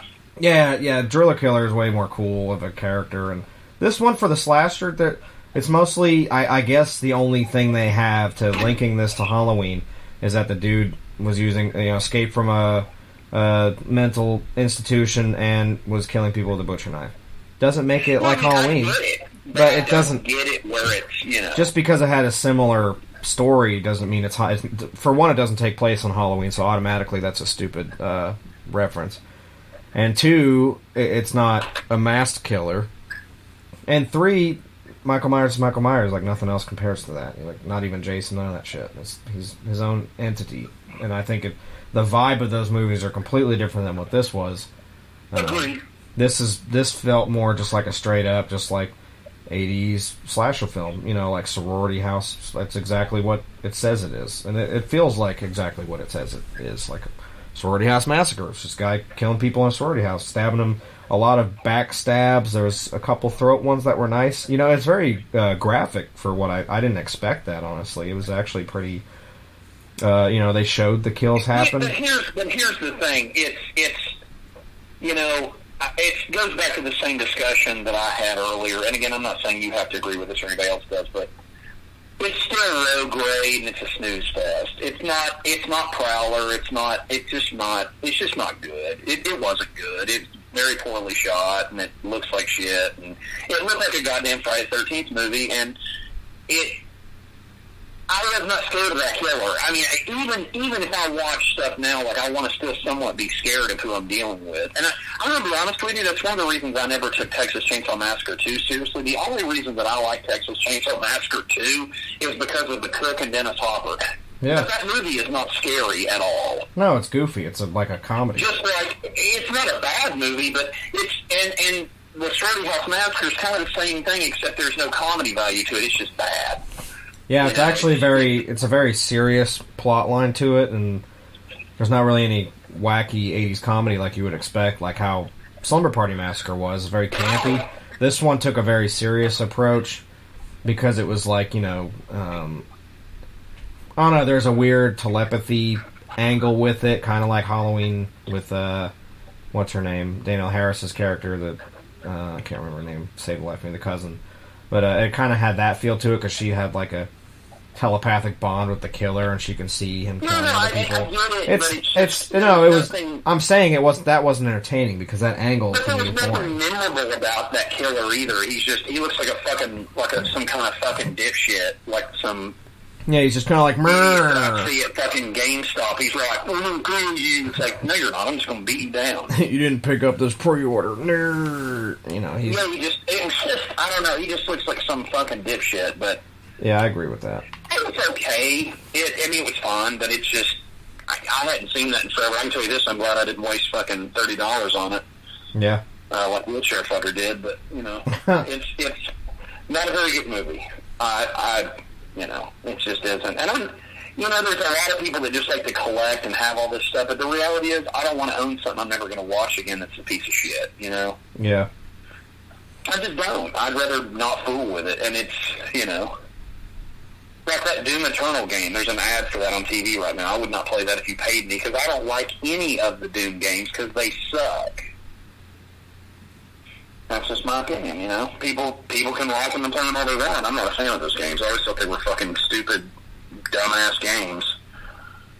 You know? But, whatever. There are people out there that actually want to waste their money on that. It's fine with me, you know? But a bad slasher's a bad slasher. Yeah. Is it something, you know... I had somebody ask me about why I didn't like None of the Creeps. Because it sucks, you know? It's just not a good movie, you know? I love Tom, and I love fucking the director, but it's just, that movie is just bad. You know, we watched it, and I was like, wow, this sucks, you know. Yeah. Just one of those things. It's not good. It's the same as what we just watched. It's just, I would not recommend that. It's not a very good movie, and you have these people that are like, you know, I like every single thing that comes out. Well, I'm not like that, you know, and I hope that's not why you asked me to do this podcast with you 4 years ago, because I am not going to hold back. And that's the exact reason I asked you, is because you have difference of opinion. It's just, for me personally, there's not enough kills in it. There's nothing inspiring about the kills, and it's not. Yeah, it's just kind of basic stabbing stuff. And he's not scary. I mean, he can at least have a ski mask on or something. Like, there's nothing scary about that guy. Yeah, he's just like, I'm gonna get you. If you had watched it, like right now, you know, I would just pick up like a giant sack of potatoes and just hit him in the face with it and kill him. Yeah. He's just dumb. I'm gonna stab you. It's like, no, you're not. And the knife was ridiculous looking. It looked like a giant plastic fork from, like, Arby's. It was just like, come on, dude. Like, I mean, it's a fun way. You're bored at your house. I'm not trying to who am I to tell you, but I'm telling you right now, don't waste $30 on a Blu-ray of it, because it's not that good. Yeah. You know? And it has no replay value. Like that what was that? So we watched, what was that awful movie we watched? Splatter University? What a turd. God, that movie was awful. Oh, yeah, it was dog shit. Horrible. Vinegar Syndrome should be ashamed of themselves for putting that piece of shit out. I mean, that movie was fucking garbage. Like, I sold it as quick as we got done watching it. Just like I did Night of the Creeps. Got it? And I love Fred Decker.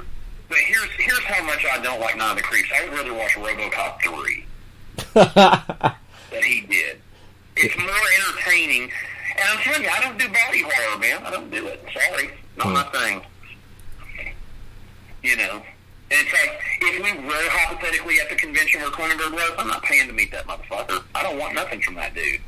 Like, you're at the master of body horror. Peace. See ya. I'm good. You know, not my thing. And Dr. West, when we go, I'm totally gonna... The only fucking thing he ever did that I liked was fucking Dead Zone. That's it. Yep. Well, whenever we go, I'm gonna get you a signed fly poster from him. And I will take it to the urinal like you did the cannibal album. I mean, I don't want to get from him. I'd have to get the Decker thing, but that's just me. No, and it's different. You like him as a character, and like I said, I guarantee you he doesn't even have any fucking Dead Zone stuff with it, because I know he's like, I don't like that movie. And it's like, whatever, dude. It's, you know, it's my favorite Chris Walken thing, and you know, I feel really bad now because I think we probably should have given Eric the prophecy because we talked about that and I forgot it. Oh, yeah. Whoops. Well. Anyway. Well, this was fun. You got Sorority House Massacre, bud. It's fun. You know, we talked about a lot of stuff over it, and mainly just music discussion. I mean, there's so many different, like, and if that's what people are into, that's great. But, you know, for me, you can't, you know, like, there were all these people that I talked to, and then this is a good example. There were all these people that I had talked to that I knew when they watched Dr. Sleep. Dr. Sleep is like a really long Stephen King miniseries. Is it great? No. Do I own it? No. Do I want to own it? No. But I recommend it? Yeah. It's good for a one-time watch. Yeah. And that's it. It ain't The fucking Shining. And, you know, the thing that people forget about The Shining is you've got two incredible things going on. You've got Stephen King's masterful book, and then you've got Kubrick going, you know what, I'm going to do my own spin on this, and I love it even more. Yeah. You know, it doesn't get no better than that. That's horror at its best. Oh, that's overrated, man. I'm going to go get a job and fucking comment on your page. Don't do that. Just accept the fact that I'm right. Just know that Harry was right. Just accept it. I don't know what else to tell you, because here's the thing. There's people's opinion, and then there's our opinion, and that's all that matters. That's right. Because, you know, I'm just shooting people straight on stuff. I also think I'm very equal opportunity on films, you know, and I thought I was going to hate Dr. Sleep. It's actually fairly enjoyable for what it is. It just has zero replay value because it's extremely dry and it's extremely long. Yeah. It feels like a television miniseries. It does not feel like a movie. Right. And the Blu-ray apparently has like another hour, or 30 minutes, or 45 minutes, or 20 minutes, or something. And I'll never know because I'm not buying it. But you know, but I would tell people to watch it. You know, just like I would tell people, hey, you know, the rest of the bands on your Florida Death Metal list, there's nothing wrong with any of that shit. But for me, the three were Malevolent, Deicide, and fucking Death. You know, that's just what I would want on that list personally. But you know, right. You know, but people apparently can't do that. It's like they always, you know, you put something that's just... That's why I always get scared to share stuff like that. I've got to give you credit for... I guess I'm gun shy about it because it's like, I'm going to put this on page and somebody's going to run their yap. I can always just tell and I'll be like, yeah, I'm not sharing it. Sure enough, yeah. You know? And it's a shame, but it's, you know... But people... I think some people feel that they have to be empowered by overly comment. And what was up with him constantly, like, sharing that band's logo? Like, I deleted that, too. It's like, dude, this isn't a fucking free advertising space. Nope. You know? And I'm not interested in listening to shitty tech death either because I don't listen to it anyway in my personal life. So, you know, I'm a brutal death metal man and I'm a slasher man. I'm not a fucking fan of anything outside of that unless I say so. And it's very rare and in between. Doesn't mean I'm closed-minded. I just know what I like. Just like I like fucking young girls with tight asses, you know. You know? It's what I like. They don't have a fucking dumpster for a dank in their fucking cooch, you know? Right. That's what I like. You gotta know what you like. When your nuts drop one day, you'll figure out what you like. Well, because of Encyclopedia Mattel telling me, I guess I would have picked 7 or 8 records that are not on here. Let me list them for you. No, we didn't ask you to list what you listen to because we don't care. Nope. You know. We didn't ask you to do that, and, you know, you can go talk about it on your page and get 2 likes from your mom's friend that works at the bank with her and your grandma. But anyway, you know, he pulled in the douche on you, man. It's we give you nothing at all. That's correct. And that's why that song is so fucking appropriate. Thank you, Doctor, for that recommendation. But it's, you know. Yeah. I could listen to that song and relate it to my workplace, social life, anything. It's just so accurate. Yep. You get nothing. Von Royce, what a genius. But anyway. But yeah, man, you know, so that's it's okay. I give it 1 star. That's all it's getting. You know, it's boring. It's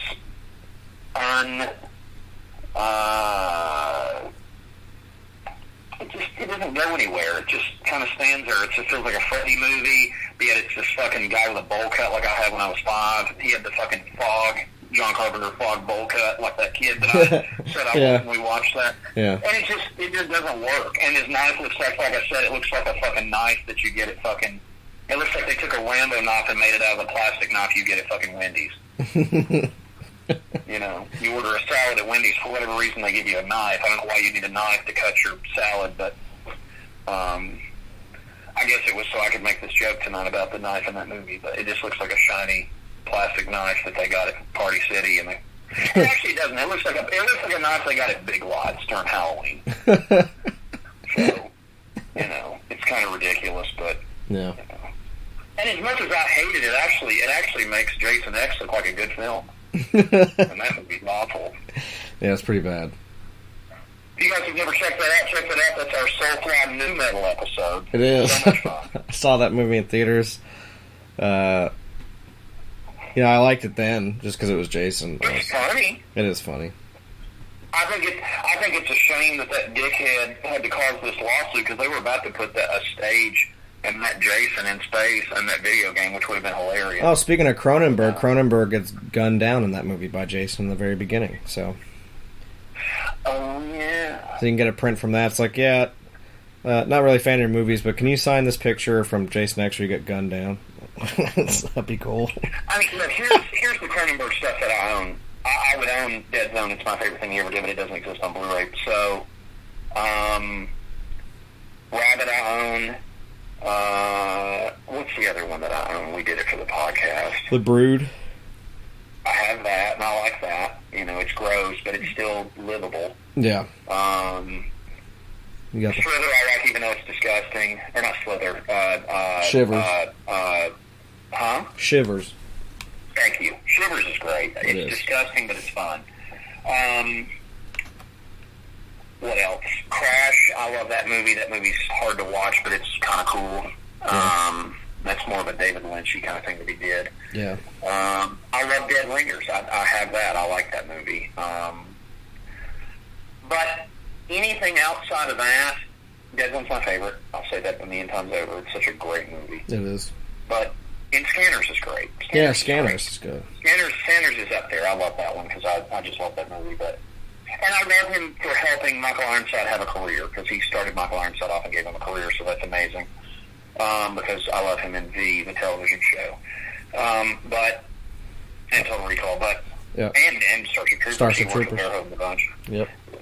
But I don't know, man. I don't think he's this king of horror like he gets the street cred for. I'm not buying it.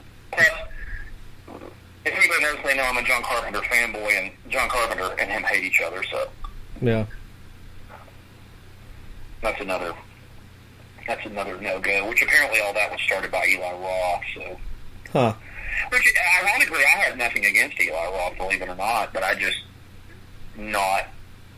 I'm not a fan, really, but I don't have anything against him either. I'm just kind of, whatever, but. Yeah. Cronenberg, though, God, Dead's such a great movie, and he hates it. It's so funny. And yeah, it's typical.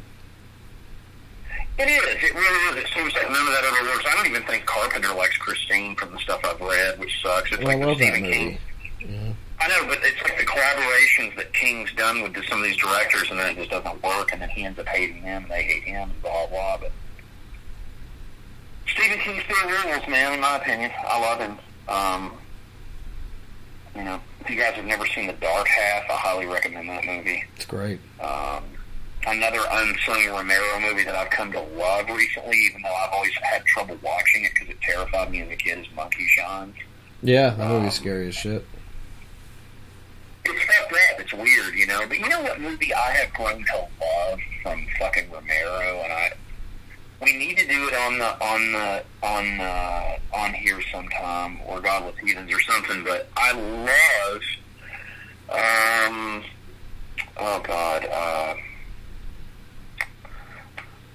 what's it called? I bought it a while back. I found it online really cheap, for like $15. Oh shit! Why can't I think of the name of that movie? The Crazies. What a good movie, man. And that it is very good. So right before Dawn of the Dead, it's.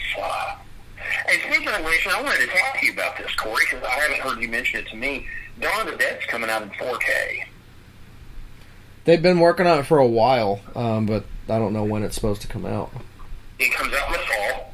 It's a little tiny company, independent company that's putting it out. It does have a Blu-ray. Aren't they in Britain? No, this is an American company that's distributing it over here. Oh, okay. Maybe that was different. It may be Canadian, but it's going to be our region. It's not like a weird region thing. And, yeah. Yeah, they've been working on it. Okay. And that's what I'm going to finally own it on. So that's dope, so that's cool. But, yeah, I don't know, man. I'm weird about, and a lot of, I'll be honest, I like more of Romero stuff than I do Cronenberg stuff, I think. Oh, I do too. I need a few of Cronenberg's films, but I think I like more of George's stuff. I like more of George's stuff. I'm more of a fan of, like, of course, Carpenter's, but even... realistically, Wes Craven, I probably like about the same amount of his as I do Cronenberg's. I think it's about the same, because I don't like a lot of Wes Craven stuff. Yeah. Trying to think. I'm rambling. Sorry. What was I going to... There was something else. But now, Stephen King stuff, it's hit or miss. Like, some of it I love, and some of it I don't. Yeah. The movie adaptation. Sometimes it's good. Sometimes I prefer the book. Sometimes it's, I like both. Yeah. But a lot of people don't know this. I was reading recently that Stephen King actually had a lot to do with Creepshow 2. A lot of people think that he even directed some of the sequences in it, and they've never proven that. Right. But there's people that have been rumored that him and Savini took directorial roles on a lot of that film. Because if you look up the guy that quote-unquote supposedly directed it, he's never really done shit. Yeah. So, maybe that was why that movie's so good. Because I'm one of the oddball people on this planet that actually prefers the second movie over the first one. You and me both. I mean, The Raft is just the best shit in the world. Thanks for the ride, lady. Yeah. The chick played fucking Dr. Goodhead from fucking Moonraker, which is Corey's favorite Bond. It is. I mean, she's aged horribly, but she gets railed at the beginning, and she's just like, I'm just gonna fuck up now, Mrs. King. And he's just like, thanks for the ride, lady. I fucking love it. It's so fucking awesome. Yeah, the hitchhiker. Thanks for the ride, lady. Yeah, it's great. And Stephen King does his... Stephen King's in that part, because he does... he's the truck driver guy that swerves. And, they hit him, yeah. Yeah, it's Stephen King in that part. I think... I'm so excited they're putting Tales from the Dark Side out, the movie. Yeah. It's awesome. Stephen King, George Romero, if you guys don't know, Christian Slater's in it. The bitch from... I can't think of it, but Debbie Harry's in it. From Blondie. Yep. So that's cool. She's the kid stalling. She's trying to put him in the oven. I remember seeing that movie at the theater as a kid. He's just good, man. I love the TV show, too. I've got the whole run of the TV show on DVD. They look like shit, but I've got them. Romero did some great shit, man. He really did, and, but I don't know, man. I think there's a lot of directors that get way too much hype on them, Yeah.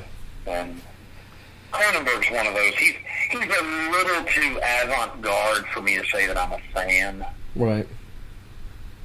I like the stuff that he did that I do. I guess I prefer more of his early stuff, because if you think the stuff that I'll name off is all like 70s and 80s, but yeah, except for Crash is like 90s. But it's good stuff. Some of that stuff's good. Some of it's not. I guess it's like with anything else. It's like the buffet table. It's like your list. You pick what you want and you leave the rest. Yeah. All we can try to do is just suggest good things for people, and some people like it and some people don't.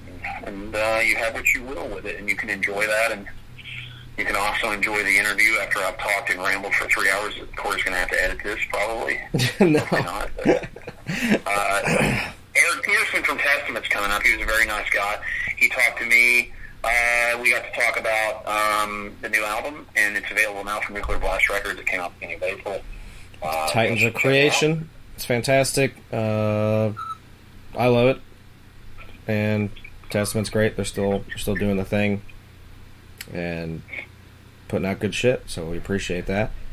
Hopefully you guys during quarantine can check it out on your streaming devices, however the fuck you listen to music.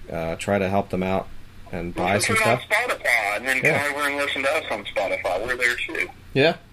And try to support them and buy some shit for them, since they can't go anywhere to tour and they lose money and people can't go out and buy their records. So, definitely just get that shit ordered to your crib and support them. And hit up the Tubi app if you want to listen to this or some other shit. See for yourself if you like the film. Do that. Get the Tubi app. You can watch a lot of the stuff, and yes, you can. Use us as your little companion, and follow along. Even though most of the time we just ramble on about music, but that's what we do. So it is what it is. And ramble tonight, so we hope you enjoyed the ramble. Yeah, we had a lot of fun doing it. We hope you guys did too. Thanks for listening. You stay safe out there, but most importantly, stay fucking gory.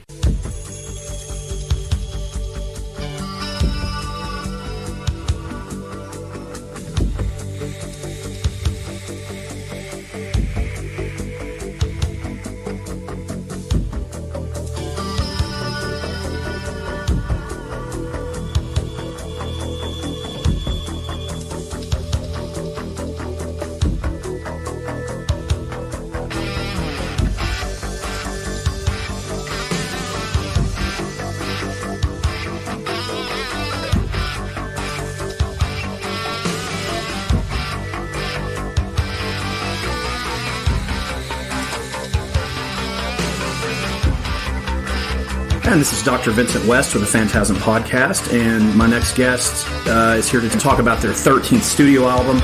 I've listened to this band since I was in high school. I'm a huge fan of this band. I've never got to talk to this gentleman. Super, super excited to have Eric Peterson from Testament today with us. How you doing? Hey, great. How you doing? I'm doing fantastic. Thank you so much for doing this. And, of course, we'll be talking all things Titans of Creation today, which came out today, which is exciting, and just kind of dive into the record here with you. Okay. Let's see here. So the first track, Children of the Next Level, you want to talk a little bit about that? Yeah, it's the first track on the record. It was actually going to be the title track of the record. Okay. But we were just kind of going back and forth on, the whole next level thing. We didn't know how that was going to play out later. So, it is what it is, and it works for the song. I'm glad we came up with a title for the record that explains the cover. Children of the Next Level is about the Heaven's Gate cult. And I don't know if you've seen our video. There's like a cartoon video. Oh, yeah, it's awesome. I didn't know what to expect because I was like, cartoon? And, I seen that, like, he did a really good job. It's funny, but it's still, a little dark and kind of sticks to the story. Kind of, Right. It's a great track to open the record with. Yeah, it's got it's got a lot of riffs. It's got a lot of nook and crannies in it, and a lot of different guitar solos, and it's a good starter to just get it going. I mean, it's got that gallop thing, which we've done a lot. Right. Barracuda, dun-dun-dun-dun-dun-dun kind of thing. But it just called for it, We just kind of mixed it up a little bit, so it works good. I like it. Yeah, it's a killer track. And then track 2 is WW3. Yeah, wrestling thing. It's World War III. It's kind of just a premonition, I guess. It's kind of weird because when I was reading the lyrics, it kind of reminded me of this. What's going on now? Some of the lyrics, not all of them, not the nuclear war, but just the fear and the government and all the stuff that's going on. It just kind of, we're going down into the dark side. Yeah, definitely. I don't know.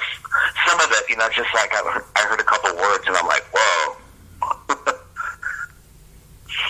Yeah, it's definitely poetic with what's going on. So it's a really easy song too. I mean, it's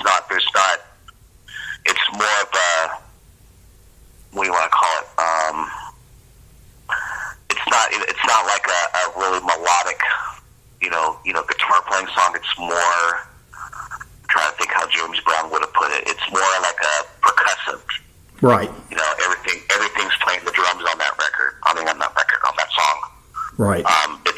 It's definitely got that vibe to it. So there is no guitar, bass. It's just all drums. But then the vocals is what really makes it melodic and gives the story to what's going on. It's great. The end of the world. Yeah. And then track 3, Dream Deceiver. Controversial track that I've seen so far. It's one of my favorites. It's rocking. It's very nostalgic in a way. I think people that I've heard, tell me that's their favorite song. They love it, and then there's people that like, I hate that song. People, I'm like, you hate it? I'm like, no, okay. And it's the kids that want to hear the thrashers. I don't know, maybe because it's a melodic chorus or something. I don't know. But it keeps up with everything. It's all the songs are different. That's what I like about the record. It's still got a cohesive feel to it, but it's not like assault attack every song. It's got all its little places. And then track 4, Not of the Witch. Yeah, that's our first single. That song's pretty cool, man. I really like the riff in that. It reminds me of it's just wicked sounding, and it called for something of witchcraft, which is what the song's about. It was kind of inspired from the movie The Witch. Okay. And it's a song that it's the first time I've ever I've done back I had this kind of witchy vocal sound in my voice, I guess, and I had a project called Dragon Lord, and I experimented with it, and that's kind of how I sound. There was a part on the song, I remember Chuck was doing vocals, and when I came to listen to what he was doing, he didn't sing on that part, and I'm like, that's the pre-chorus or the chorus. He's like, I don't hear anything on that part. So I think, after 50 minutes of debating it, he's like, well, show me. So I went out there and screamed, and I remember him and Juan, our producer, they're looking at each other talking back and forth. I'm like, what? Well, he clicks it, he goes, okay, you do it. So yeah, I always thought that was going to be a deep cut. Just a killer song that we would never play live, and when the label heard it, they're like, okay, that's the first single. To me, I would have picked a different song, but we're pretty excited, like, okay, that's going to be cool. But then when I realized, oh, wait a minute, now I have to sing this live. Right. And play that riff, because I'm like, and I even tried to do that. Oh, I'm going to see. And I was like, oh, wait, I can't sing and play this at the same time. It's like rubbing your head and patting your stomach or whatever that whole thing is. Kind of. I mean, you can do it. You just can't think too much. You start thinking, you know. I think even a couple times, because the other guys are all in-ears and I'm not. Right. They're like, what the hell are you playing? What are you singing? I'm like, I don't know. I'll probably go down.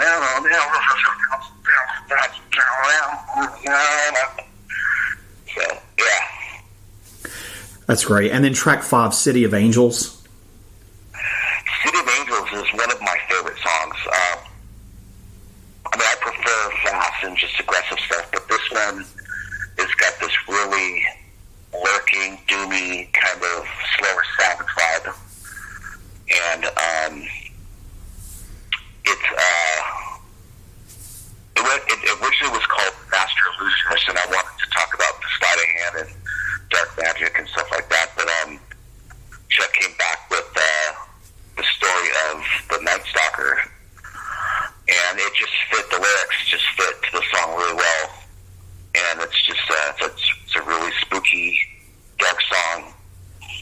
And it's pretty long, but it's got a lot of cool guitar parts, and you know, it's one of the songs where I get to play a lot of solos on the record. I keep saying record on the song, and it's cool. Yeah, I like that one. And then track 6, Ishtar's Gate. Ishtar's Gate, that's another fun one. Musically, something low. It's got that kind of,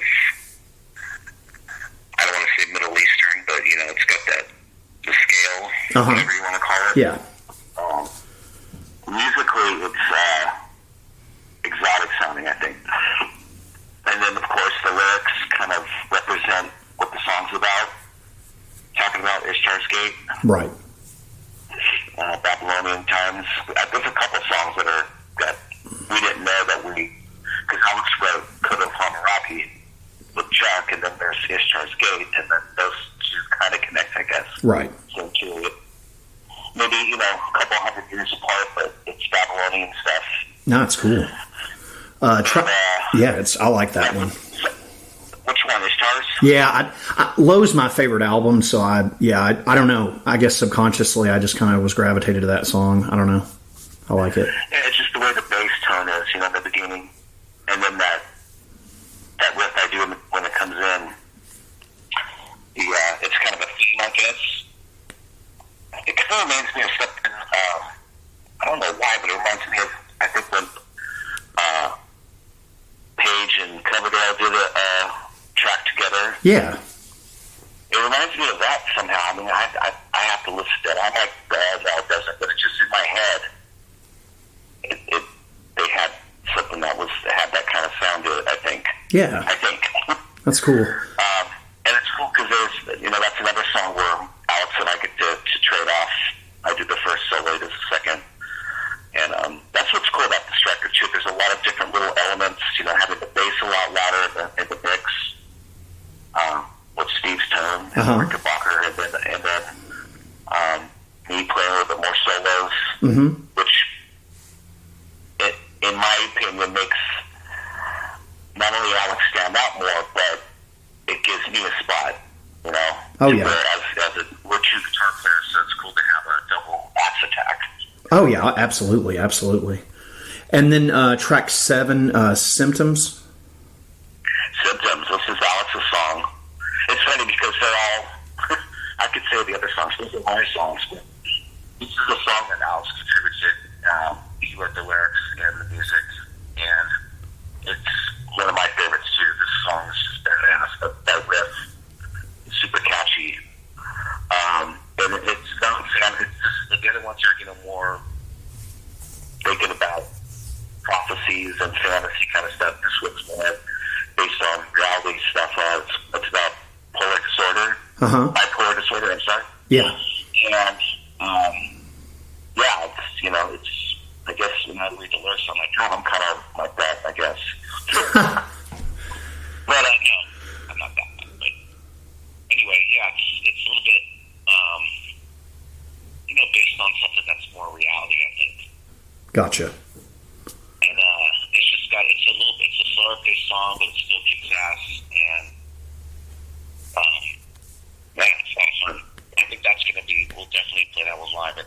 Oh, fantastic. And then track 8, False Prophet. That's a nice thrasher. That was the first song that was written, I think. One of the first. Maybe there might have been a different one. I just remember jamming on that one with Gene. This record, how it was written, Gene would come to my house, and I have like a home little studio, and we would jam at night through headphones. Uh-huh. I have like a mini drum set.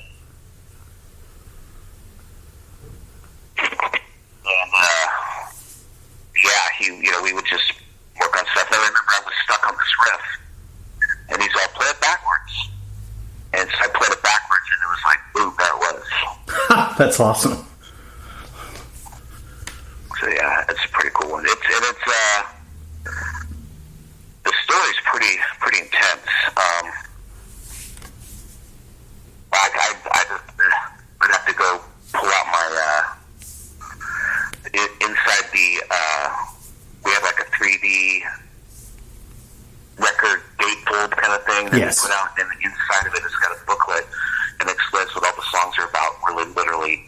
And I didn't know what this song was really about. I mean, I kind of heard what he was saying, but it's based on a pretty heavy thing that happened in the past.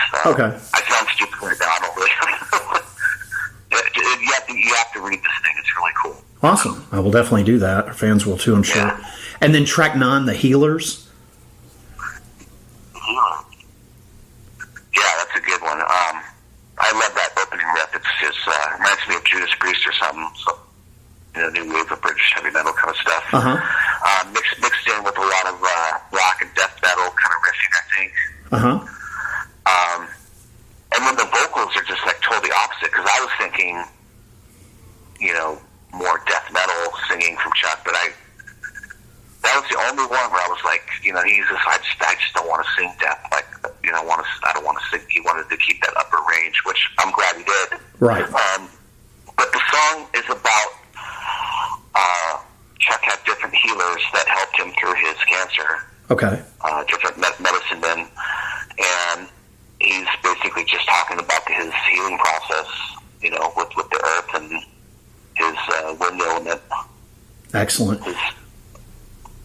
Yeah. So track 10, Code of Hammurabi.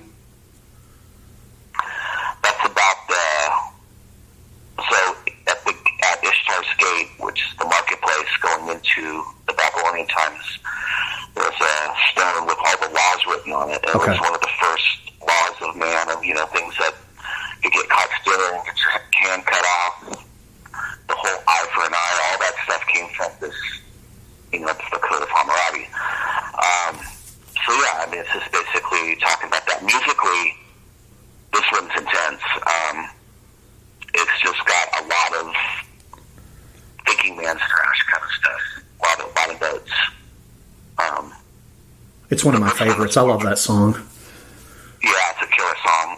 Starts off with the bass, and it just kills it. And then track 11, Curse of Osiris. Curse of Osiris. That's the thrasher. I mean, there's some songs that are thrashing, but this one's just is relentless, I think. And of course, it's the story of the Curse of Osiris. Musically, I remember we were at the end of the cycle of recording, and we were listening to it, and we were just sitting around. It was Juan, myself, and Gene. We're like, man, we need another fast song in here.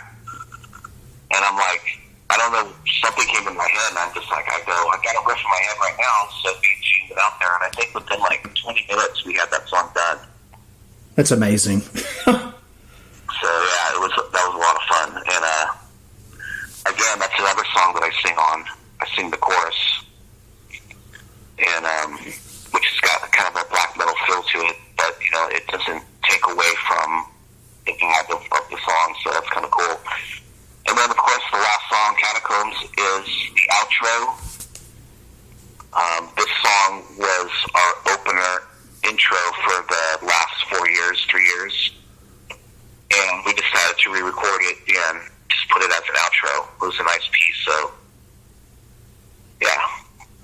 It's the record is really outstanding. I can't tell you how much I really like it. It's one of those, the last album, I felt like I had to kind of listen to it a couple times, which is not a bad thing. I think some of the best records are the ones you have to listen to more than once, but this one, man, there's a lot of hooks in it. I really like it. It's dark, but it's light. It's like I love that it kind of, if that makes any sense, where it goes like from light to dark on certain subject matter. I love it. Cool. Yeah. Yeah, I think Andy Steve mixed it. He's mixed, everything since The Gathering. Okay. Going back to 99. This one, it reminds me of The Gathering, where there's this life to it that, he was excited on The Gathering, and I don't know if it's because he had such a long break and ended up being the Judas Priest and going on tour and not doing records anymore for a while. Right. And then coming back and we were first, and maybe he just was, having fun with all his gadgets. Maybe. But, yeah, maybe. But, there's something special about this mix. I think it sits right. Everything's sitting right. Nothing's too loud. Nothing's, you can hear everything. And all the tones are there, so it's pretty good. Well, Titans of Creation is the 13th studio album from Testament. It's available today through Nuclear Blast Records. And Eric, I can't thank you enough for taking the time to talk with us today and talk track by track about this album. It's amazing. No worries. What movie are you guys going to sit around and watch? I'm not sure. Do you have a recommendation for us? Anything horror, and we'll do it. I love The Evil Dead. And when they did the remake, the 2013, I'm like, they did a great job on that one. That one's just... it's nuts. It's nuts. And I love that girl when they put her under the thing and she makes that one girl cut her arm off. Yeah. And when she's going, no. I'm just cracking. I looked at, my family and they're like, horrified. And I'm just like laughing my ass off. Just the way she says, no. I had never seen that, and I had a friend of mine just finally talk me into it, because I'm kind of, being older, I like the 70s, 80s shit, and even older, the Hammer horror stuff with like Peter Cushing, Chris Lee. I love all that shit too, and Vincent Price, where they worked with Roger Corman. But yeah, I really like that movie. I would love to say that I didn't, but I actually thought it was pretty damn gory and pretty damn effective. It was very gory. There's lots of blood. It's raining blood at the end. There's just, relentless, just, and it's, the 70s stuff was cool too, but, this is fake, but, they did it how they could make it work. Oh, yeah. But this one, all the shit looks real, just like cutting her tongue in half. Yeah. All that shit. It just looks so real, and it just makes you, cringe, like, ah. It's really cool. Another one, I don't know if it's horror, but it was, it's the Subspecies series. Oh, I love those. Those are so fun. Those are amazing. His voice, and he's like, the godfather of vampires or something. Yeah, it's great. Those movies are fun. Yeah, that's kind of gory too, just, he's pretty wicked. Ragu, I think it's Ragu. Yeah, that stuff's good. I wish they would put... Some of those are on Blu-ray. I've picked up a couple of them, but I've kind of been trying to get all my horror stuff on Blu-ray because there's so much extra shit on them, so... I need to look for that. I was so excited that I ended up giving this away to a friend in Spain. Really? Yeah, and because I was just like... Yeah, I'm generous like that. When I just like, oh, you have to... I'm going to send it to you. And then I'm going to just get it again, and I looked everywhere. And I find it, and I'm like, fuck. Yeah, those movies are cool. I wish they would finish putting the rest of them out on Blu-ray, but I've had a lot of that Full Moon Entertainment stuff. Amazon has it exclusively on Blu-ray. They're cheap, but they're hard. Sometimes they're hard to get or they're out of stock. Yeah, you know what? When we hang up, I'm going to actually go there and see if I can find it. Yeah, there's a couple of them available, and if you've ever watched Trancers by Full Moon Entertainment, a couple of those are on there too. All right. Well, Eric, thank you so much for this. I really appreciate you, man. Take it easy, man.